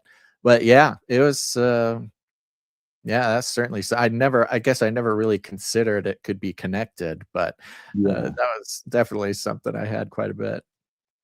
Yeah, and I never thought, until I learned more stuff, I never thought there was like any kind of connection, and also I never thought that it was any different from anybody else, like that you just Mhm. randomly get like these high pitch frequency noises, Right. and it's not really audible. It's just somewhere in your head and you're picking up something. Right. And my wife gets that too, and a lot of people I was around was getting that, or at least enough to where it would confirm that, you just thought it was normal because you didn't get it all the time. You just got it ever so often. Uh-huh. um that's been some of my research lately, is like, what the heck is that, and where is it coming from? Is it like, from all the cell towers and you're just picking up stuff nobody else does? Is it your classic Manchurian Candidate dog whistle, and then but it's just the programming's broken down, so it's not affecting me. Um, but but actually, that was another point I was gonna last episode bring up, because I mean, you said it first. The irritating thing with me is that I've gotten that throughout my life. I thank God that I didn't have a personal phone, until later in life. But I would go, and with my parents' phone, I would answer a phone, and it would have those weird ringing noises. Like, it wasn't Huh. so much like AOL dial-up kind of thing, but it was like weirder. And like with the way it was like way more intentional. Like, just, Huh. yeah. And I hope and pray to God that I obviously wasn't, you know, triggered or activated or whatever. But when I first got my first cellular phone, I would get that mess all the time, like concerningly. And I'm like, are these scammers? What is this mess? Blah blah blah blah blah. And this is after that one guy who, after I was in public education system, you know, I wasn't never mind, I wasn't graduated yet. I was maybe I was like 12, and he went in, and I think I talked about this before, but he went in and asked me. I think the whole setup was, if I am targeted or was targeted because of gate, um, my mom went to church and I'd go with her. A person from church, and this is also a common setup and everything. A person from my research and all that. A person would go to church, befriend my mom, and this is how predators work as well. A person goes over, befriends my mom. It's usually a girl. Befriends my mom enough to where my mom would trust her with kids. The friend would go and babysit, make any excuse. You guys deserve a night out. The friend watches the kids. The kids hands the friend hands the kids over to somebody else, and and your wildest imagination answers the question on that of what happens. So that kind of thing had happened to me. As far as specific abuse and all that, I only remember one. And it's with the guy who the friend introduced me to the guy once, and he's like, "Hey," and I'm playing with my toys, and then and then I don't know this guy. First thing he says is, "Hey." I say, "Hey." He says, "Have you ever been in gate?" And I said, "Yeah, I was in gate, but I didn't like it. They gave me too much homework, so I cheated and got kicked out. So it was really cool." And he's like, "Oh." So he's like, okay. And then he walks away. Well, and I don't even remember, he was in relation, like, as far as like vicinity of that friend, but I don't know where he came from. And so my mom's friend ended up babysitting. Have I told this story before? I'm not recalling it. Okay. So anyway, so my mom, the friend babysits me and my sister from my mom, and my mom goes to church. So my friend goes over and we're with her for a little while, and then she hands us off to the same guy who asked if I was in gate. We go over to his house. We end up watching scary movies. And I wasn't phased by it because, like, I was staying close to God, and I'm like, this is weird. Like, why in the world is he watching scary movies? They're not that bad. I'd already been preconditioned with Freddy Krueger and all that stuff, so I handled that no different. But I'm with him and my sister, and he has a kid who he introduced as Ivan or Igor or whatever, and he's like a couple years older than me, so he might be 14 and I'm 12. I barely noticed him because he was so quiet and he was sitting on the couch behind me and my sister. And somehow the guy talked. His name was Lewis, but I doubt that was his real name. And I doubt he's alive still because he was old. But he goes over, and when he gets up from the couch after watching scary movies, before all that, he gave me and my sister a drink. My sister went and drank it before I'd be like, hey, that might not be a good idea, but she drinks the whole thing, and I'm like, oh crap. Well, I better be sober to to be on guard to protect her about anything. Mm-hmm. And so anyways, he taps Igor on the shoulder, and Igor just goes straight, like, into full-blown hypnotic trance mode. And so then he gets up and he's like, "Oh, I see you haven't drunken your drink yet." And I'm like, "Yeah, you know." And then he goes over to the kitchen and he starts either making a drink or more or whatever. and he's taking his time over there. Then he walks over to me and he's like, have you ever been hypnotized? And I'm like, no, I don't think I can be. He's like, let's see if you can be hypnotized. I'm like, all right. And so then he goes over and he basically hypnotizes me. I don't want to get into any more detail. Sure. It's pretty bad. I think that's what I referred to as like Epstein-ish or whatever. Right. Let me Wow. see what else. I forgot. I had a point in the beginning on why to tell this story, but it's obviously gate related. First thing he talks to me is if I've been in gate. I hadn't talked to Right. this, you know. I'm trying to collect why I it was because of those stinking phone calls. Anyways, so he ends up, hypnotizing me, and he does this one thing that's like programmed as in like a program response, hypnotized why that if he did whatever, then I'd be hypnotized. So he did that to me, and I got programmed into me. Fast forward some years later, and I completely forget about this instance.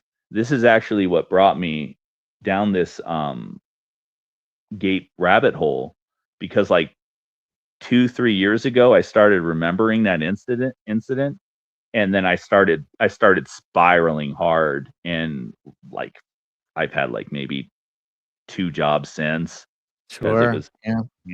with stuff, and I got flooded with a bunch of stuff, and so it was really hard for me to handle, as if the rest of the things in my life weren't hard to handle at the Yeah. time. Good gracious. But what's crazy is that when I was in church, um, I was talking and sharing, and it was the bad church. The one, there's also a spiritual support group in the Discord, and I have like the church I went to posted there with exposed videos by like NBC and ABC, all that, because it was so bad. Uh, Anyways, so I was in church, and this one guy was preaching, and my friends were my friends, but they're kind of like jerks at the same time. And so I'm sharing what I'm sharing to the preacher, but since I like was maybe long-winded and giving like a typical gate kid response and not really getting to the point, um they they basically tapped on me to signal, like kind of like, okay, now you can shut up or whatever, right? To get me to stop. And but the problem is that was the freaking hypnotic trigger. And so I went into a complete hypnotic state, all while still talking. And so it sounded like I was going through a seizure, because I was half talking, because I was in mid sentence, but instantly thrown into a hypnotic trance. And but then I was only there for a while, and then I came to and picked up to where I was talking, and and it was pretty lame sauce. But what's cool is that wow. nobody's triggered that into me anymore, like ever since. But whenever Right. people inadvertently do that, I have like a huge somatic response Huh. about it. Yeah. And so I mean, I wasn't planning on telling this story. But with a lot of the stuff that I've been saying, thus far, I'm only like sharing these stories. I'm only, you know, saying a lot of stuff that either has significance or not, kind of like being you know, a an open case study for if anybody goes and notices some of these things active in their lives, and wondering what the heck, Yeah, whether it's that's what I was gonna say. I mean, obviously there has been people that heard us talking about gate in the past, and they go to the community, they get in the gate support group or whatever you guys got going on there, which I think is incredible. I've at least never heard of any other one of these, not that they don't exist, but I will say, if anybody out there listening to your story, if that rings any bells, or even just rings any bells for anybody else, or whatever, and you haven't known what to do or anybody to talk to, or even what questions to ask, it's an incredible resource to get over to the, is it the Discord or canarycry.community that you guys, or both? Yeah. Okay. Yeah, it's been So awesome. no, I Discord. mean, that's incredible, man. And yeah, I mean, that's pretty tough stuff, pretty tough work that you're doing. So, the beginning of our conversation is obviously very relevant, because yeah, again, with these things, and it could be any number of things in our past, right? That uh, the devil got in there and things went sideways, and it's, is where God brought us through it, and here we are on the other side. Um, it's definitely important to be sensitive to, because of course, God can bring amazing healing through that sort of thing, especially with, a group sort of atmosphere, people who understand, people who have gone through similar things. And like always, the adversary wants to keep us isolated. He wants to keep us isolated. He loves bringing up the past, and he loves convincing us that nobody understands, or that they'll, people will think we're weird, or they'll think we're bad.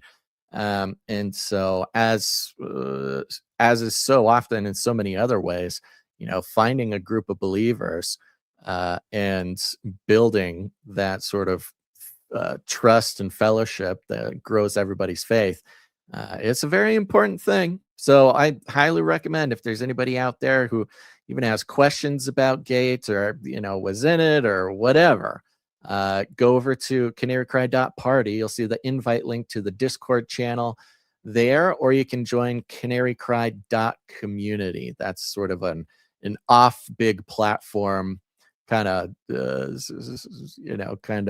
private social media little joint over there that Canaries have been keeping going for years. So highly recommend people do that, man. And thank you for coming on and talking about it, being vulnerable, and again, asking the right questions, because we definitely want to stay in the path that God has us on and not get distracted by these sorts of things. Yeah. But yeah, God can do amazing things through it.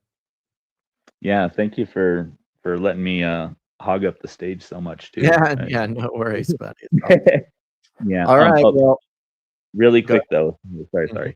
sorry. Just a yes or no question. Do you remember in Gate being getting a visor that had a whole bunch of like shapes with colors in your? Like that would go over my eyes? Yeah, like you're wearing kind of back in the Hmm. day. That's a good question. Not right off the top of my head. We'll see. Okay. If something comes to me, I'll let you know. Okay, I wasn't planning on calling next week, 'cause I was gonna let this be like my last, call for the series or whatever. Hopefully, my wife can come on and share her story or whatever. Sure. But if I call in whenevers or whatever, then I'll probably talk about that next, because it's really interesting, especially Yeah. you Right always on. were. Yeah. Well, there you go. Maybe that'll help jog my memory. Yeah, and also, one request. Mhm. Um, if you're able to look into Nathan Reynolds or Gray from Imagination Podcast, it would be totally awesome if you can have them on a Canary Cry radio episode and all I that. think we had someone reach out to Nathan Reynolds for us. I'll check I with know I Rod, did. but Oh, cool. I think we made contact. I think we've made Nice. contact. I don't know if we have anything scheduled as of yet, but I think we've made contact, and I think he's down. Awesome. Yeah, that's what they told me too and all that. Cool. So, Perfect. yay. Awesome. Thanks. Yeah, right on, man. Yeah, thanks for hooking it up, making the suggestion. Well, I'll have to check on that, see where we are on that process, but we'll get him on soon. Awesome. Well, God bless you so much. And All if right, buddy. anybody to catch me in Discord, I'm usually hanging out in voice chat just to chit chat.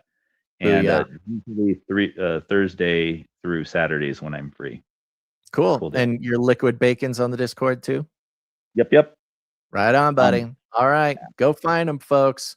God bless you, buddy. Thanks for calling in. Take care. Thanks, Baz. Bye. Yeah, goodness question. Good question, though. I mean, that's always, again, it makes me really feel for people who are a little early on in their thing. Because much like, the talk about looking into gate and your previous experiences and remembering things. And yeah, there are ways, of course, that God can use that for his glory. And there are ways that that can become, a little bit of a stumbling block for us. Similarly, um, people waking up, getting into whatever conspiracy theories, even politics, the book of Enoch, biblical prophecy, all these things. Um, I'm so grateful that so many of us here have had so many years of experience of navigating it because, you know, a lot of people, it just becomes a total stumbling block and not just, gets between them and God, but can get between them and others, can get between them and the brethren, can get between them and so it can become an isolating factor in their life. So we always want to pay attention to the fruit of these things, folks. It's the fruit apparent. Is it drawing you closer to God, drawing you closer to unity with the brethren? Is it drawing you into isolation or uh, fellowship? These are all good questions. All right. All right. We got a few more callers jumping in here. I'm going to be running the timer. Here, 10 minutes per caller. It's just a suggestion here. Up next, we've got Sir James. Sir James, let's bring you up on stage. What's going on, buddy? Hey, a question. Okay. He mentioned Nathan Reynolds. Is that the same Nathan Reynolds that wrote Snatched from the Flames, or is this a different Nathan Yeah. Reynolds? Yeah, that's him. Snatched from the Flames. Yeah, he does a YouTube channel called, I think it's Lennon Railroad, with his wife. Okay. I've been sort of off and on. I read his book or listened to his audio book because he literally like took his whole Snatch from the Flames and made it free on YouTube. Cool. Wow, you're gonna have him on. That's really cool, man. Yeah, I hope That's so. really, really cool. Cool. I'm There's some glad that stuff you like. that guy has talked about in his book. You need to read. I don't know if you've ever read his book or like listened to his book. No, I not yet. highly recommend that you listen to his book. It is almost too it's almost unbelievable, but knowing, with us having the biblical worldview that we have, it makes, it is plausible what he went through in Yeah. that book. No, I'll have to check it out. You absolutely, I would highly recommend you do. On another note, man, God's timing is amazing. Another YouTuber just popped up on my feed that hasn't been doing anything else, hasn't posted anything for a long time. And you probably remember her because I believe she was on your guys' show a while back. Her name was Dana Ashley. I don't know if you Dana remember her or not. Yeah. She was No. around the time of COVID. She just popped up again Uh-huh. and she put out a video called End Days Start Here, Daniel 2. The scroll is open. Yeah, I'm looking at it here. But yeah, she was the one that was basically warning people about 5G before a lot of other people were, like way before even COVID. Mentioning about the metal in the air, like the metals and Right. whatnot, that whole Okay. thing. This woman is fearless. This one, nothing makes this woman afraid, man. This woman is not afraid of any man. This woman, like this latest video she put out is, it's very important. Now she claims And I would say I would recommend you watch this video to understand what she's claiming. But she highly urges people not to take part in this National Day of Prayer next week. Interesting. And she gives her reasons in that video. All right, we'll have to take a like look. I said, you could say conspiracy, but this woman, she does her research. She's just like you guys. She does her research. Right on. So, you know, what I love about you guys, you and people like you and Nathan Reynolds and another person I would love you guys to be able to get on your show is John Pounders. Yeah, and I'm sort of like giving you a list of people. It'd be great for you to have on your I'm show. just pulling them up in the background here as you mention them. What we love to ask people to do, and a lot of our guests have been scheduled this way, is feel free, if you're able, to reach out to these people. If you're able to get their attention, you know, and say, you know, I'm producing for Canary Cry Radio. I'd love to get you on the episode here. We have a little John Pounders. It's JON. founder of Hope for Prisoners Initiative. No, actually, he did this thing called Now You See TV, but then, like many things, he got demonetized. Demonetized or taken down? No, he got demonetized. He became the victim of so many other YouTubers because of speaking out of certain things. And his name is John Pounders. He does this thing called Pounders Quest now. He used to do this thing called Midnight Ride, but Midnight Ride, they finished their Midnight Ride. They stopped doing Midnight Ride, but he did it with this older gentleman named David Carrico. John Pounders is amazing. I think he would be an amazing guest to have on have you guys to interview. Great. I'm gonna write these down here. John Pounders Quest. Yeah, I never heard of him, but I got him pulled up here, and he does exist. I see he's been on some other shows. Cool, man. Right on. And of course, the person that I've talked before, but I don't know how you'd be able to get him on your program, and that would be Tim Cohen, who wrote The Antichrist in a Cup of Tea. But that might be, I think that would be something that would be, I don't think he would talk about anything that would be,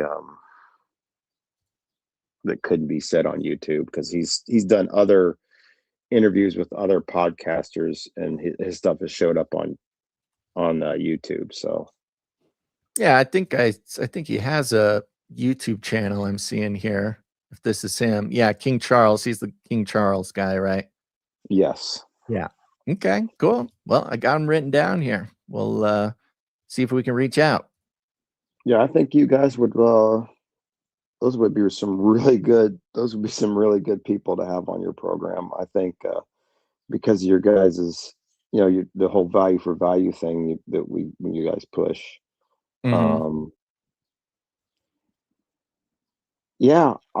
That, and also, of course, Blurry Creatures. I think I've mentioned that before as well. But yeah, we've made contact with them. But yeah, that's all I can really think of at the moment. And like I said, I can't. This video that Dana Ashley put out, it might be something you might actually want to watch yourself. Okay, cool. On a different, more awesome personal note. Okay, let's hear it. There we go. Let's go. An amazing thing took place on Sunday night at New Birth. At least I'm hoping that was genuine. My brother called up at New Birth, and I prayed for my brother that he would, get saved. And he ended up talking to the one person he needed to talk to that would be able to identify with what he's going through, and that being Pastor Rick at this New Birth. mission. Okay. And that night he gave that night he gave himself to the Lord. Ow. Hey, praise God, man. But I will say, I wish I could say it was all I wish I could say it was all positive, but um, he is still dealing with alcohol addiction. Yeah, well, one step at a time. I mean, Yeah. Christ comes first. The rest is comes afterwards. You know, and I wouldn't be too bummed by that. That's kind of the No, process. no, I How it goes. was I had tears of joy that night. Yeah, no, Um, that's incredible. That's huge, man. yeah, and that's what Pastor Rick told him that night. Told him that he's proud of him. Told him that he took the first step. And Yeah, the of enemy, it's like the enemy was trying to almost stop it, course. because he felt my brother actually felt kind of like he was disrespecting God, um, by doing this while he was still because he was drinking that night. Yeah, But Pastor Rick let him know, hey, you know, you're taking the step. yeah. And so No, that's I would awesome. ask, I know you've been praying for that for a while, man, and we've had the yeah, producers praying for him too. That's incredible. And yeah, I wouldn't worry too much about that. I've been in the presence of that exact thing plenty of times. Yeah. Guys who but I just would can't just, I would seem ask to you to stay pray for sober him, for a please. couple minutes. They tend to not be sober when they come to Christ, but it changes after that. That's what I'm hoping. Yeah. I'm hoping that is to be the case. Yes. Praise God, man. But yes, that's about the best thing I think I've seen happen in a while. And I do I believe love it was God's timing yet again. Proof of God's Amen. timing. Yeah, man, that's incredible. That's you've shared with us a few times about your brother and the whole predicament. We've called the producers a few times. We're gonna keep calling on the producers because, like you said, that's the start of the journey. But you can't get where you're going without taking that first step. So that's really amazing, man. I'm happy for you. Thank you very much. Your guys, like I said, this is a very important ministry. I'm so glad that I met you guys. Oh, there's more to that story. I'm sorry. I went to my regular church because New Birth is only during the weekends, like Sunday night. Um, so my regular church was having a revival. So about 2 weeks ago, I talked to my pastor at that church and I gave him my brother's phone number and I said, please call my brother. Hmm. And so what ended up happening was, I think, is that my pastor at that church, Pastor Seiler, um, called him. And that night, which was this past Sunday night, my brother called me to thank me for Pastor Seiler calling him. Mm. So I do believe this was God's doing. This was Yeah. all God's hand in this, using two pastors to, at least that's what it seems to me, is what I'm seeing right now. Yeah. Well, So that's the job, all praise man. to God, all Yeah. praise to Him. Yeah. Amen. Well, thank you, man, for that praise report. That's really encouraging. You know, we love to see God coming in, intervening, making progress in people's lives there with their obedience. And it's just the beginning. I can't wait to hear about all the well, there's gonna be twists and turns. You know, there's Oh yeah, always twists and turns. It's just the beginning. But I'm really excited for you, really excited for your brother as well. And I hope I'll pray that this, God does wonderful things, not just in his life, but in your guys' relationship, buddy. That's wonderful. thank you very much for that. Yeah. And thanks for keeping us updated, man. Appreciate that. Keep us posted as we go into the I future. We will. want to celebrate with you, buddy. I will. Thank you very much. All And you right. guys, may God continue to bless this amazing ministry. Amen. Thanks so much, man. God bless. Bye. Bye. Love the praise reports, man. Love the praise reports. It's people take for granted the praise report thing. If you're not out there giving testimony to what God's doing in your life, you're missing half the fun. Of course, we're always taking prayer requests, things like that. Real quick, before we jump into the next caller, I do want to mention for those who are part of the Canary Cry text message alert system, people feel free to text in if you got any prayer requests or anything, because of course, like Sir James mentioned, we're value for value. And part of the way you can keep this show alive, put value back in, is to join the Pray-Ducers. Pray-Ducers, assemble!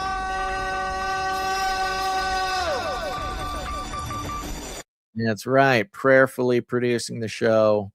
Big deal. Of course, pray for the show. Pray for God tonight. It's very important. But 678 texted in, says, "Hey, Basil, it's Sam. Can y'all please pray for my daughter again? Her Crohn's reared up again with severe sacroiliac pain. She's 19, been dealing with this for 6 years. Please pray she returns to her first love." Amen. Everybody who's listening right now, we're going to be praying for Sam's daughter, 19, with the Crohn's disease. It's flaring up. Let's see here. Been dealing with it for 6 years. Please pray she returns to her first love. Yeah, we're be keeping her in prayer, man. It's we have these different directions, these different relationships that we pray into. Of course, we pray into so many things, but family members, of course, brothers, sisters, these things, the answers to prayer in their life reach far back into our relationship with them, because their current predicament, their coming out of whatever we are praying for them for, isn't just a today thing, but it even reaches back into our history with that person and seems to bring meaning and healing in so many different ways, not just for whatever, if it's a health thing or an addiction thing, but it can sort of rewrite and give purpose to our entire history with that person. And especially when it's a son or a daughter, goodness gracious, there is no farther stretching history we can have with someone than people that you made. So, answers to prayer to our children, or to your children, I don't have any children, is so much bigger than just a miracle of healing or something, but it's a miracle to sort of an entire history and a legacy.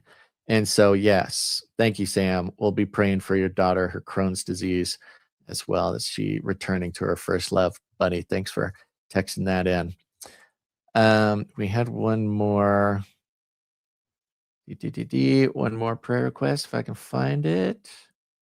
Oh, I'll save that one. That's not a prayer request, but let's see here. Come on, where are you? Okay, we're praying for TDL Prez. Praying, let's see here. He's in Atlanta. Please keep our family in your prayers. Being a creative DJ talent agent my whole life, moving into real estate investing and lending has proven to be more of a test. Hence all the prayer requests for the squatting cop and all other real estate prayer requests. Please call the squad on the next episode for your boy, TDL Prez, and fam, for all the things, putting an end cap on all these funds that are out. And of course, the squatting cop scenario that keeps playing out due to laws in Alabama that favor anybody but the landlord.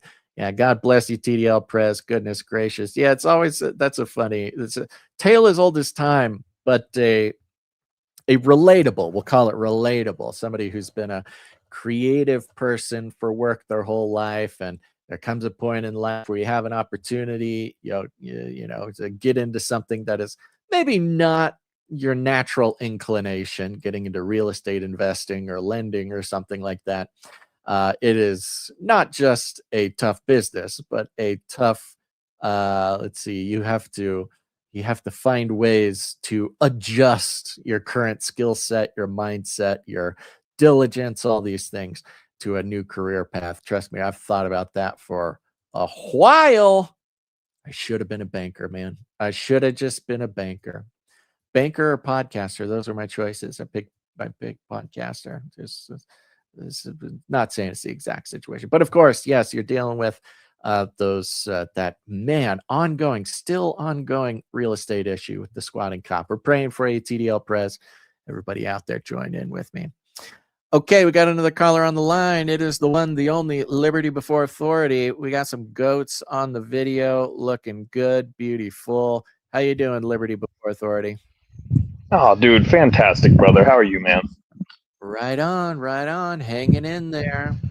You know, Awesome. I was watching your goat videos, while you're sitting there in the waiting room, and I figure I saw one of your enclosures. I am currently poking around on Amazon looking for like a 10 by 10 or a 10 by 15 enclosure. And Yeah. it's just always a mystery how, the quality of these things and how they're going to go. But I could swear that a couple of the enclosures I've seen on your videos are the ones that I'm looking at on Amazon. It may be. I think I got the dog kennels, the 10 by 10s from Tractor Supply, and I've kind of just made them work for how what I need. Split them in half, add extra doors, add a cattle panel roof with a tarp. Just improvise, brother. Nothing like I don't have it all planned out. We decide we're doing something and then we execute. And you got to make it happen. And there's a lot of different ways to go about it, but you can't go wrong with these steel kennels here.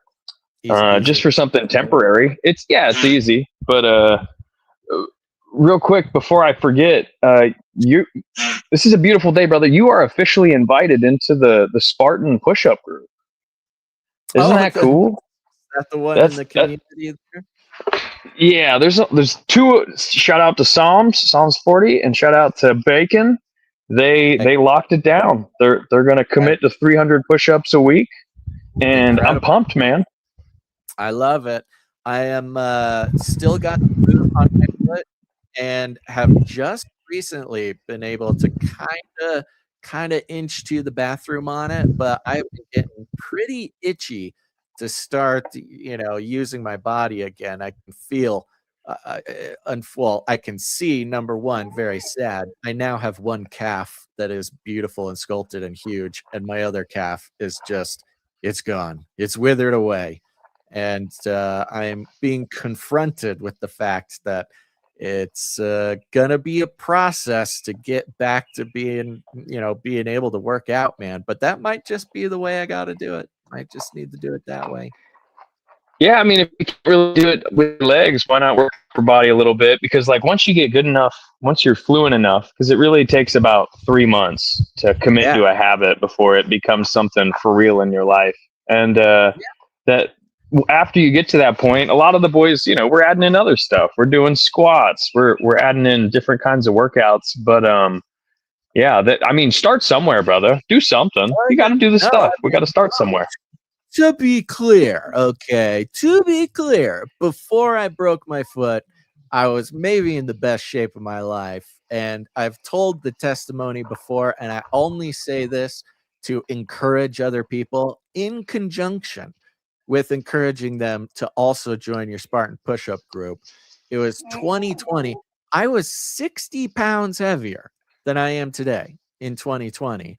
And I just decided it helps when the entire world is shut down and suddenly you have time to start working out.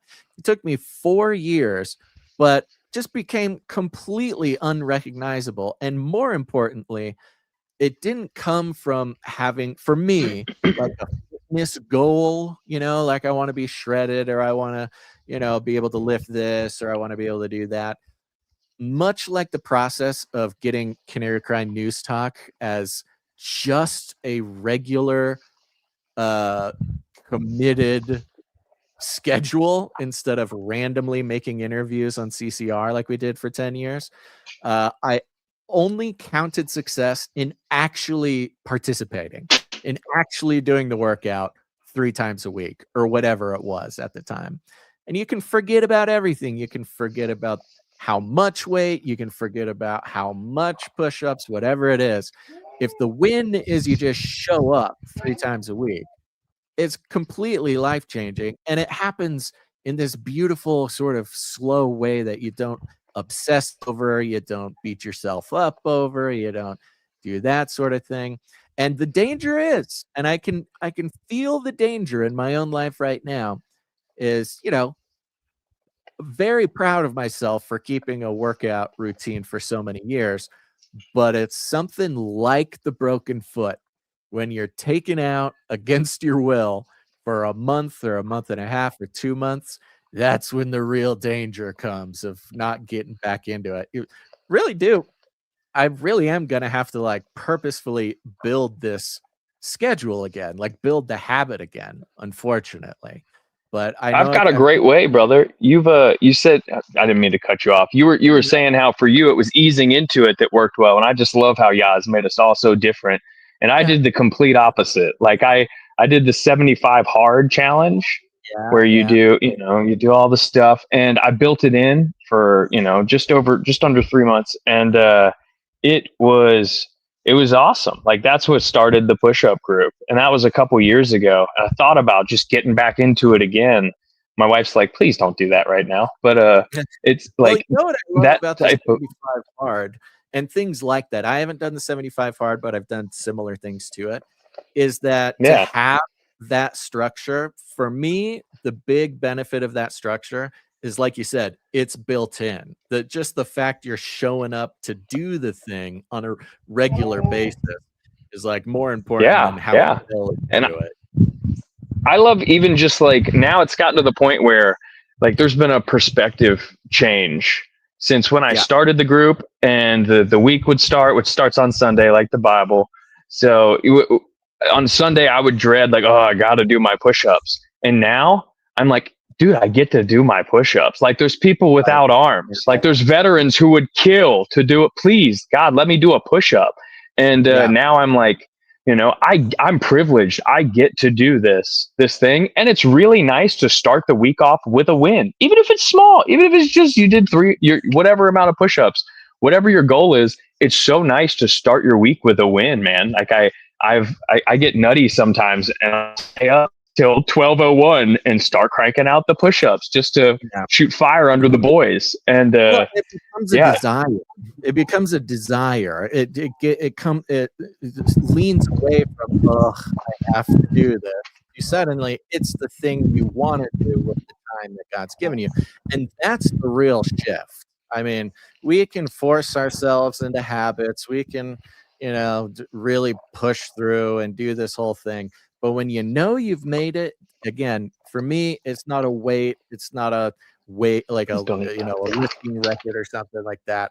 It's when you find yourself go, whoa, I actually want to do this with my time. And you're like, who have I become that I want to spend my time this way?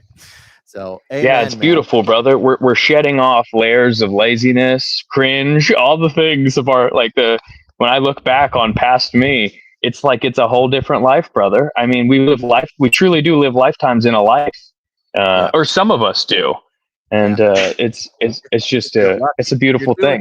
If you're doing it right, you'll live a few lifetimes in one lifetime. So I have another topic that I was thinking about, like what do I want to bring to the group, or what do I want to bring to this discussion? And I guess for me, it would be, what are you carrying on you to be a blessing, in your vehicle, on your person? Do you have things to stop major bleeding? I know it's not likely, but the most dangerous thing statistically we do as Americans is drive a car. So if you come up onto an accident and someone has major bleeding, do you have the tools to make it happen? Are you improvising with your belt? Because when seconds count, I don't want to be improvising. So that leads me to what I say. My point. I carry a tourniquet everywhere with me. I keep one in my car. I keep a full bleed out kit on our person, because not everybody knows Jesus, right? And in that moment, we might be able to give them a little more time to have that beautiful relationship with the creator of everything. And Yeah. what a blessing that would be, to be able to help people. It's not out of fear. I'm not saying be afraid, carry this medical kit. I'm saying let's be diligent. Let's carry, let's get the tools and know how to use them. You can go to Bear Independent. He's got the YouTube channel instructing you on how to do it, how to use these things, and how to be effective. Why would you knock that over? All right, how to be effective and stop major bleeding. And, so along with having a tourniquet, we got the tourniquet, but we also have, I have an S-mark bandage, which is to wrap after you use your combat gauze, which has a little strip in it. So if you pack a wound, they can see if they got all the gauze out, and they can run an x-ray, because you'd be surprised how many times somebody had gauze left in them and they didn't know. Nitro gloves, in case it's not my blood that I'm dealing with. Yeah. And this is, I have cool shorts that carry all this stuff, and back up, a chest seal for a sucking chest wound. Yeah, so this is just worst case scenario. Like I said last week, brother, just contemplate the unthinkable a little bit. What if someone's bleeding out in front of you? Yeah. And even worse, they don't know the King of Kings. Yeah. The one testimony I have along those lines, and I can't recall if I have told this before or not. But one thing I started carrying around a few years back was Narcan. And it used to be Narcan, it's kind of behind the counter. You had to like ask the pharmacy for it, and they look at you funny, and it's kind of a whole thing. But Narcan's now in front of the counter. You can just buy it wherever. And it just sounded like a good idea, of course, with all the opiate issues, with all the fentanyl. You don't know where you're going to be when you find somebody folded over, or on the ground, even worse. And it was actually at the Burning Man research trip a few years ago. I don't remember which year it was, but I made sure to keep a few Narcan things just in my little fanny pack. And sure enough, came up on someone in a crowd who was just out on the ground. And to be able to bust out again, you'd think at a place like Burning Man, more people would be responsible to carry around Narcan and save people's lives. But it was the one time I got busted out, and it was just like you say. It's not necessarily about being some hero who saves somebody's life, but to be the instrument through God gives this person. Because if somebody's going to be knocked out on opiates in public and you come across them, that's a potential either life-ending or life-changing opportunity for them, to be brought back like that. It's a pivotal moment, brother, and let's just be prepared. I love it. I have it too. So I'm the same way, man. Look, check it out. So on the back of your headrest, so even if it's not me, if I say, hey, go to my headrest, grab this, it's just a buckle, and you grab it, and it comes right off. Mm-hmm. And that's Bear. That's Refuge Medical. We got a cat tourniquet. That's the most important quickly thing. And then right there, brother, Narcan. I want to be able to intervene just like you. We have that same interesting. I don't know if it's conviction or interest, but it's beautiful. Yeah. But this whole kit is super easily accessible. Everything in it is easy to grab. It's designed. I actually have two in here. That's pretty funny. But have a couple too. So this has everything. You can check it out on Refuge Medical. I'm not affiliated at all. I talk about things I believe in. I talk about things that work. I talk about things that I'm just passionate about. So, having something like this is what I would encourage all of my brothers and sisters out there. Just keep this. It's not that it's expensive. It's a couple $100, but what does that mean if you're saving someone's life? If you use any of this stuff, they will replace it. Trying to do that one-handed is hilarious. You're a fanny pack bro as well. That is awesome. It's top tier. You have an even better way to carry the stuff that I just pulled out of my pockets. So having it in the fanny pack is just as cool. And we're tracking, bro. Tracking like a tank, man. But I also keep like spare batteries for anything that I need. in here. I don't want to nerd out too much on the everyday carry and stuff, but yeah, let's be prepared. Let's be effective. Let's be trained, and let's have the tools and know how to use them. I guess what I wanted to bring today is Amen, buddy. yeah. Amen. Check I love it. Check That's it. And good. don't do the Amazon tourniquet stuff. When it really counts, we don't want the Chinese crap. We want stuff that has been vetted and tested. And CAT7, the CAT7 tourniquet has been used, I think, like 1,800 times throughout the GWAT and the Global War on Terror and stuff. So it's been vetted, tested. It works really well. But that sucker high and tight. Do you know about tourniquets at all? Oh yeah. Yep. Okay, good. Yeah, just high and tight. Keep cranking it down until you stop the bleed. It's gonna hurt. Go ahead, buddy. Sorry. No, I was just saying. You and I have had a longer tourniquet talk before. It was back in Basil's bunker, I think you called in. But yes. Oh man, I don't mean to repeat topics on you. That's terrible. Man, it's a different show and it's important. There are important topics that need to come back. Trust me. It's funny. I've called into a couple different. It's hard for me to keep up with who I talk about what, and maybe that's just my chaotic life. But I understand. Well, that's what I would say is like, let's be a little bit more prepared.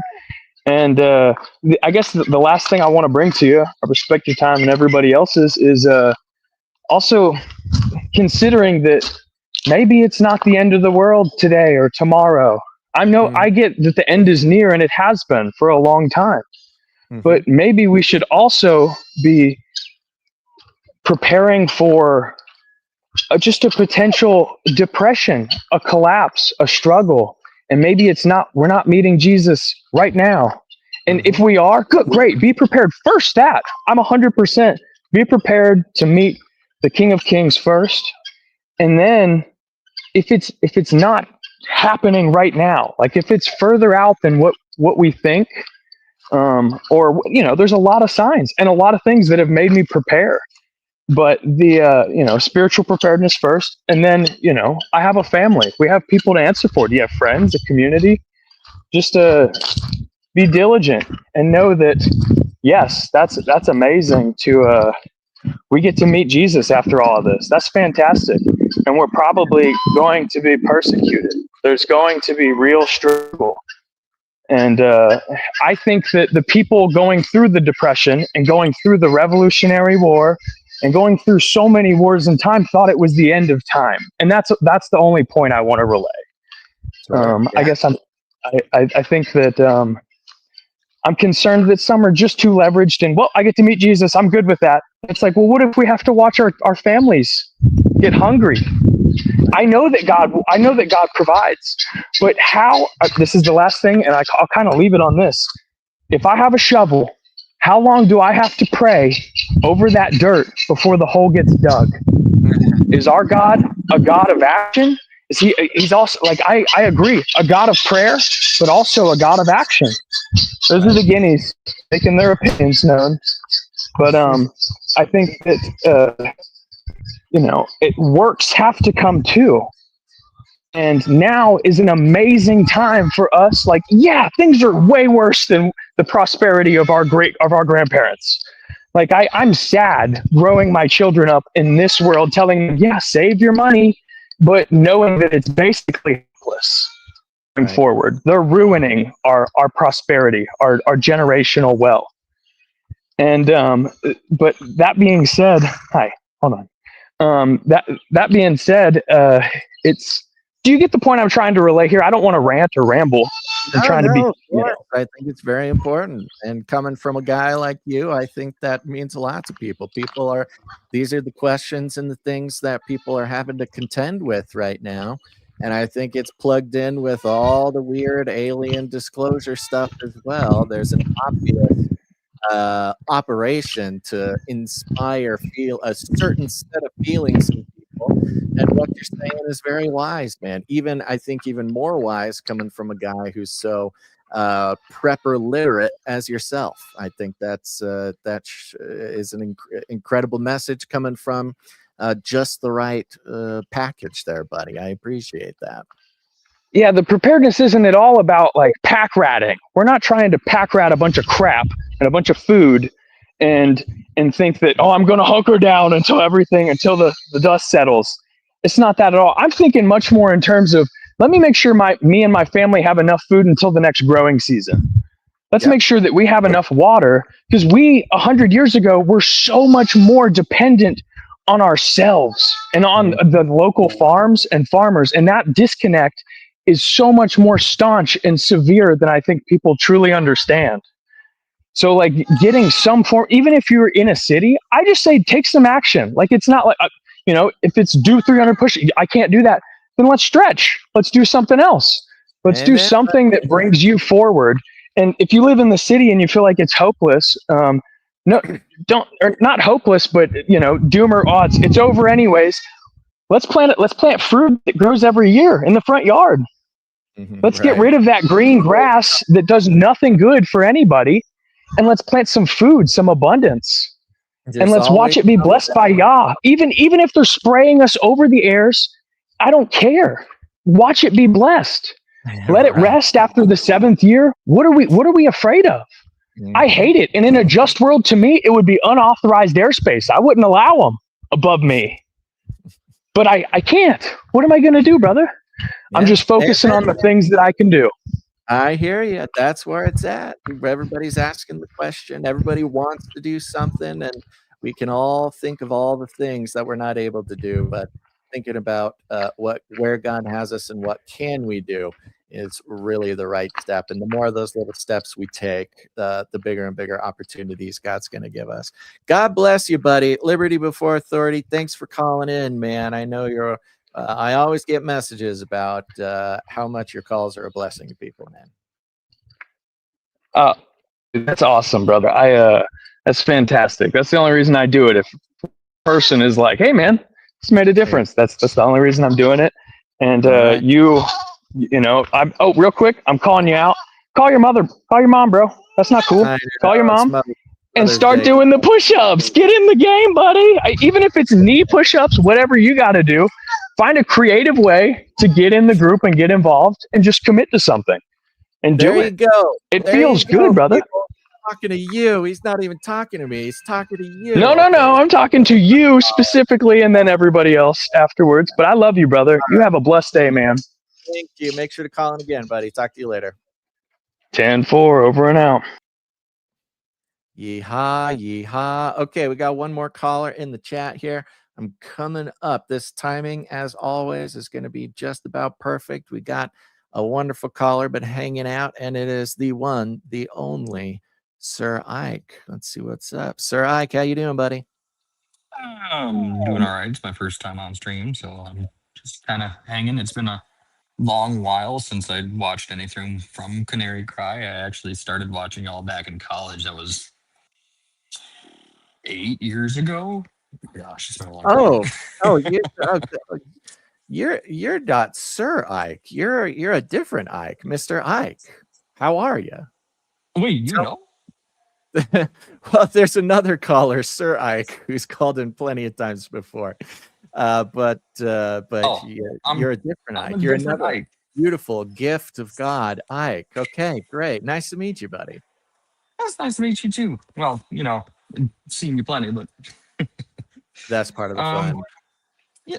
Anyway, I'm just calling in to, say just a couple of things.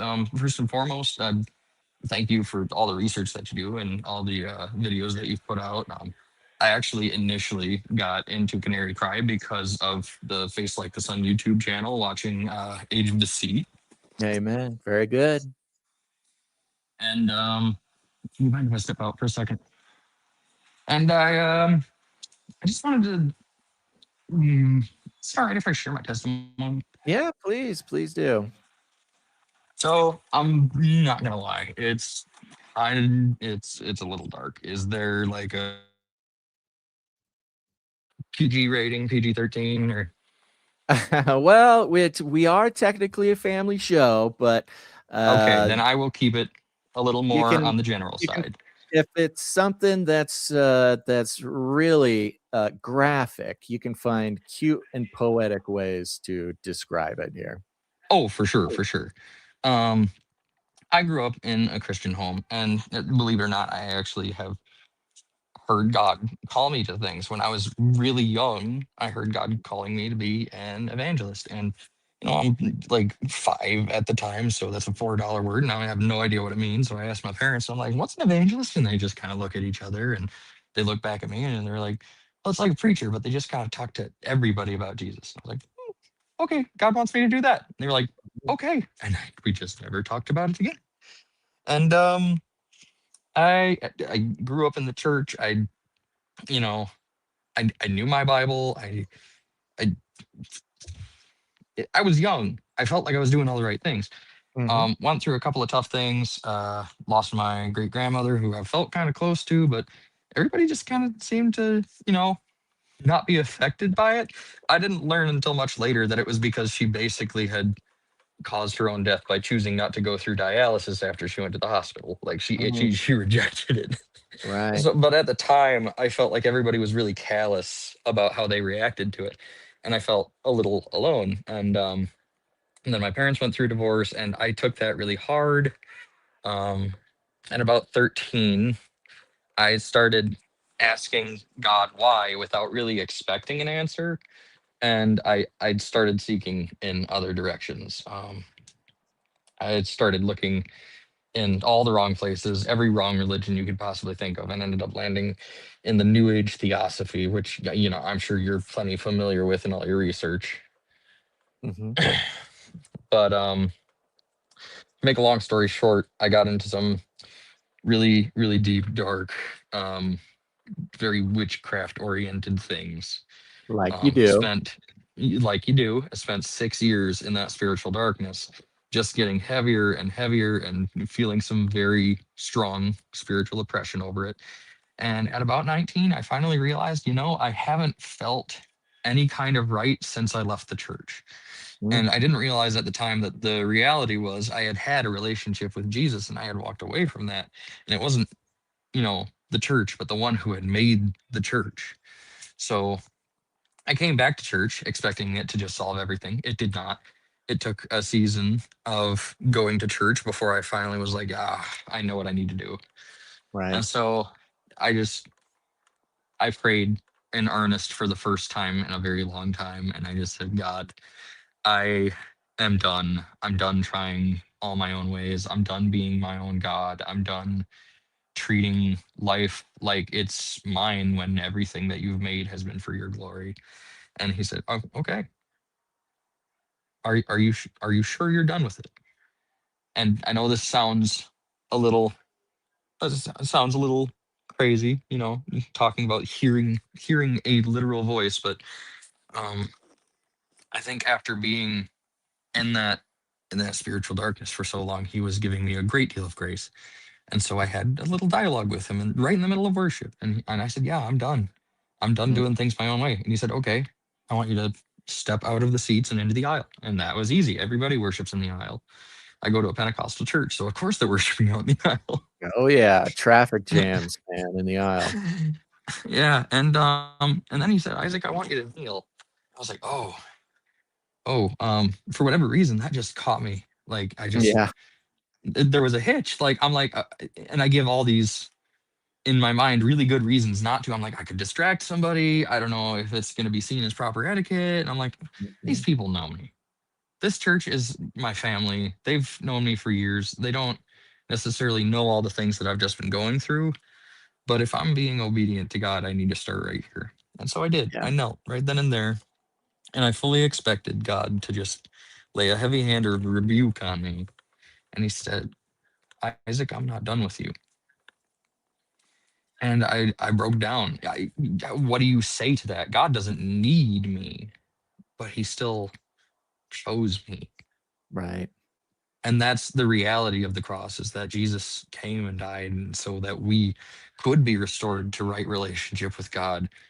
So I broke down into tears and I was like, all right, I'm done doing it my own way. What's next? And he said, I want you to wait. And I'm like, I just came this whole long way. 6 years in the darkness, and I come back to the light, and you tell me to wait?" And he says, "Yep." And I'm like, "Okay." And so I did. I got a new job, and that's actually when I started listening to Canary Cry Radio. I was I was first working at some donut shop, and my brother and I listened to you all the time while we were working. And the long chain of events begin to happen. I get called up by my youth pastor to chaperone a college trip. None of the youth kids are interested in the college, but I end up going to Bible college. And I end up meeting my wife at my home church, who, by the way, has her own whole amazing story, but came from Maine and has been living in Michigan this whole time. And I just had never really met her because I was not spiritually or physically mature enough to even consider dating. But long story short, God has, just continually blessed me from that point forward. And the long and the short of it is, he asked for obedience and I gave it, and he's been faithful in it. And even in recent events, 3 weeks ago, our house and everything in it just burnt down. Oh no. Yeah. Oh no. That's like, that's the response that I get from everybody. And the heck of it is, I I don't I don't mind it all that much. Yeah. I just lost everything that I had physical attachment to, but I've got my family and I've got Jesus. He hasn't left me. And I don't think I've ever felt peace over anything like I have after the fire. And God has given me the opportunity to explode my testimony. I'm working in a totally different job than I was when I first started listening to Canary Cry. And to be perfectly honest, I'm not supposed to be witnessing where I'm at. There's some pretty strict rules against sharing your faith in the place that I work, and I don't care. Jesus has called me to witness to the ends of the earth, and I'm going to, whether Yeah. there's mankind's rules against it or not, and I'm going to do it in a respectful way. But man, the Bible says to respect your leadership, but if at any point you come to a point where that leadership clashes with the word that God has given us, that the commands that he has given us, then I'm gonna follow God. Yeah. Amen. That's incredible, man. That's I Yeah. mean, your house burning down and feeling the peace of the Lord over the whole thing. I mean, I grew up in a Christian tradition where miracles were pretty common, and we've all seen and heard of some pretty amazing miracles that God has done for all sorts of people. But for the peace of the Lord to fall and rest on you in such a event and a time as that, I mean, that is a straight up miracle, bro. That's incredible. No doubt about it.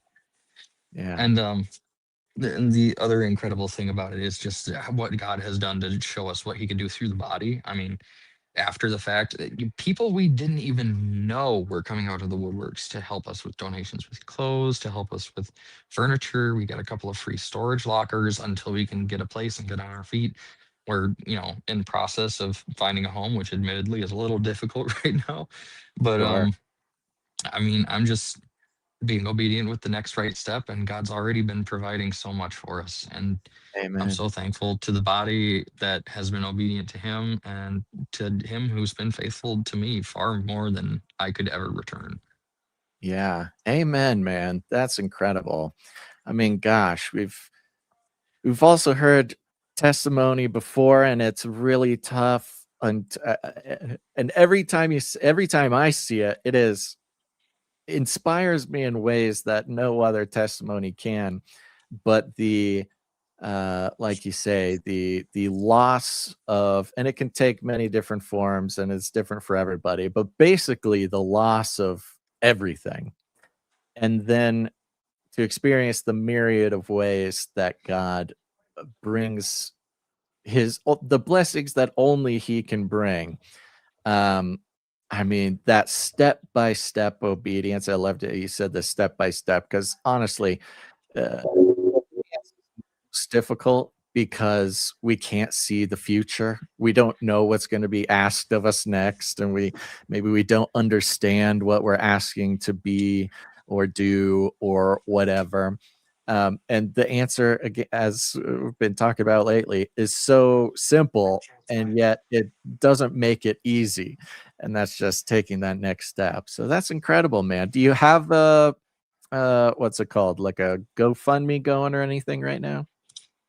We have a Give, Send, Go going on right now.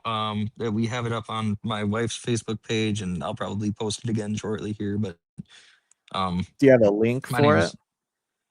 name's it's I'm trying to remember what the link name is.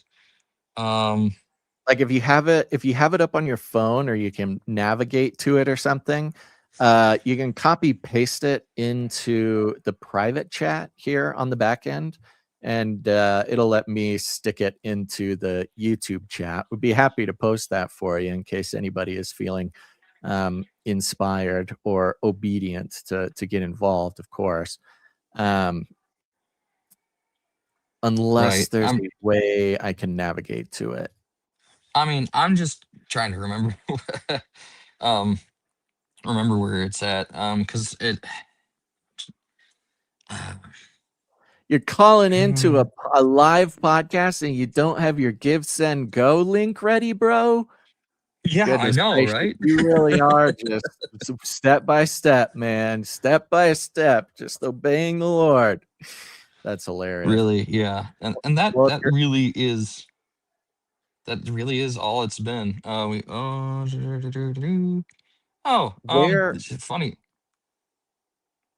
Funny little yeah. side thing while I'm looking for this link. But I I've been called. I hope I have time to do this, but last year in about June, our church decided that they were going to partner with a couple of missionaries to Poland, and they were going to do a mission trip to Poland. And at the time, my little man is like 6 months old, and I'm like, there ain't no way that I'm going to be able to, leave my wife here for Poland when he's a year and a half years old. And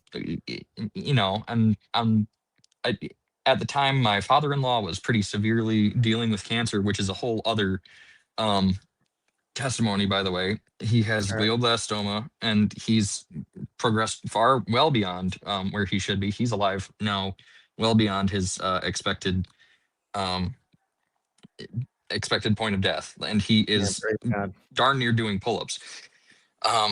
But this Poland trip, I was like, there's no way we can do it. My parents live too far away. Your father's not doing too great. Then her father started to improve. My parents moved to be like 10 minutes away from us.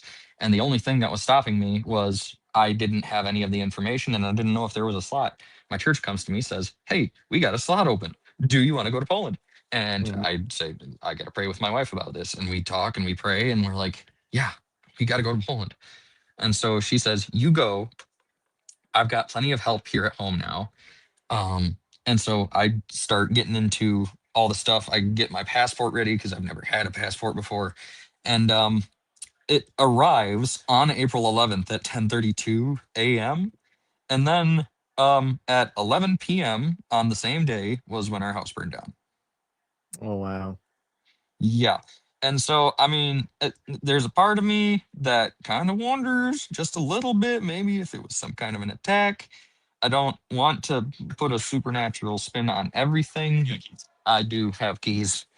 I don't want to put a supernatural spin on everything if there's just an explanation, but God uses the things that he has created to show his power and his miracles. So I don't see any reason that the enemy wouldn't do the same to try and hinder us. So it was our dishwasher of all things that caught fire. Yeah, well, I mean, that's kind of how it goes. Like you've been saying, I mean, obedience obviously is how we prevail in the ways that God has set out on our path. And then the other side of that is obedience can often really rile up the enemy. Obedience, and again, remembering that nothing happens outside of the sovereignty of God, which I'm sure you are intimately familiar with.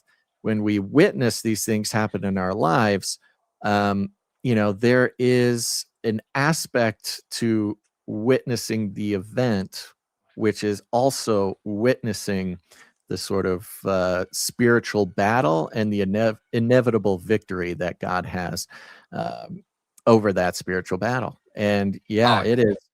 It is not. It's challenging, man. That's how this goes. When we step out and we say yes to what God wants for us, that's when things get really hairy, and that's when obedience. It's sort of this concept of obedience kind of costing us something, yeah. or being sort of maybe not the natural series of events that you would shoot for. I mean, obedience is always going to cost us something. We have to put to death the old man, and that's of course one sacrifice that we're making. But Mhm. you immediately become a target of the enemy when you're obedient to God. I mean, you look at Job. I can't lie. When I was watching my house start to fall to pieces, I felt a little bit like Job. Right. Oh yeah, But of I still course. have my family. I still have my health. I still have a dozen other things that he lost. Yeah. And I mean, God said, "Look at my servant Job. He's the most righteous man." Right? I cannot even say that I'm even close to righteous. So I'm just being obedient again, like one step at a time. I did throw the link up in the studio chat. I don't Yeah. know if you can see I it. see that. I see that. And give, send, go links always come through crazy like this, but I opened it up and got the more Same recognizable one. link for everybody. I popped it into the YouTube chat here. It's givesendgo.com/rebuild the Simerson family with hyphens in between the words. So rebuild Simerson family. For people who need to type it in there. I'll jump over to the Rumble. Let's pop it in the Rumble there. There you go. Just in case anybody's feeling the unction of the Holy Spirit to come get involved, and you can read more about what happened there over on the Give, Send, Go. Well, good, man. I mean, God bless you. What a beautiful testimony you have from start to finish, but also to be continuing your obedience in a time like this. That's God's really going to bless that, and so we'll be praying for you, man. Thank you. I really appreciate it. And I want to be honest, I still want to be obedient to going to Poland.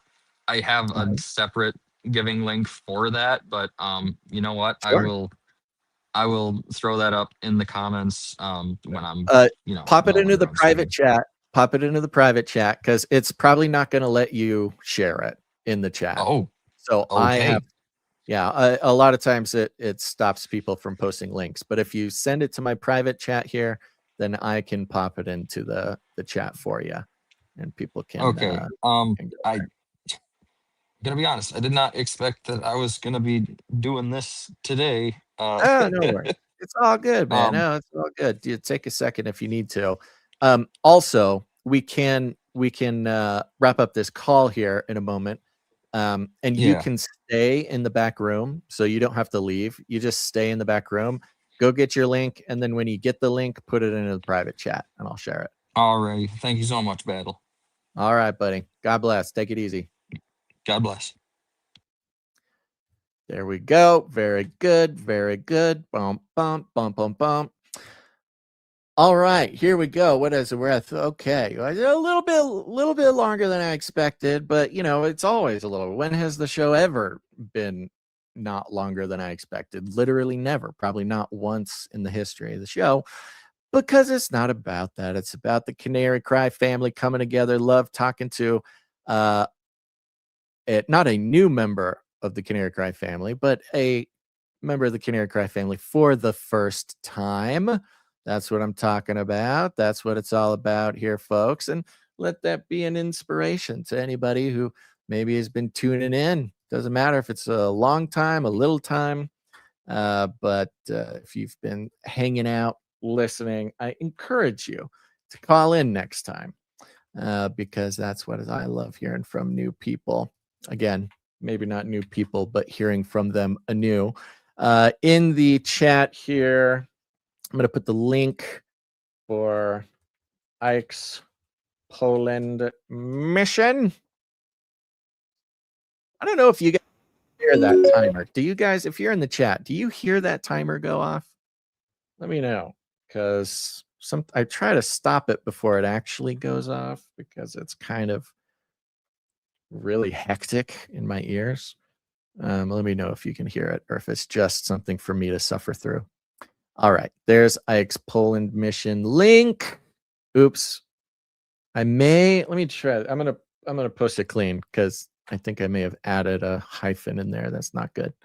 Okay, there you go. Now I'll jump over here. Poland mission link. Give it to the Rumblers. For some reason, I can't message the Rumblers from this thing. I don't know why that's the case. All right. Well, there you go, folks. As we're sitting here, I've got my various streams floating by. Goodness gracious, the endless. I won't necessarily call them retractions. The endless clarifications is very interesting. If indeed whoever's operation it was to make this secret government alien pastor meeting suddenly overnight, even though it's been out for months, become the most important thing in the world, the op is being dismantled pretty quickly. Or is that part of the op? I don't know, man. I don't know. Stay vigilant. All that really matters is that you draw close to God every opportunity that you can. And I'm going to go get ready to talk to some Canarians about podcasting. It's going to be great. Going to be awesome. I think some might even be here. And I'm trying to think, is there anything? No, I think that's it. What we do need to do is play this music. There we go. There we go. Big shout out to everybody who caught the show for the first time today, whether you caught it live or whether you're tuning in on the podcast channel, the audio, whatever it is. Glad you're here. Thanks for being here. I hope that the Lord had something for you in today's show. And think about calling in next time. We'll be back on Thursday for another one of these.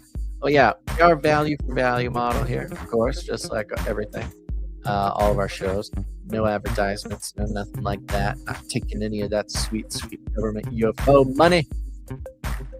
So if you get any value from what happens here, please consider becoming a producer. Go to canarycry.support. You can support us with your time, your talent, your treasure. All very important. Keep an eye out. We have an interview that's going to be coming out soon.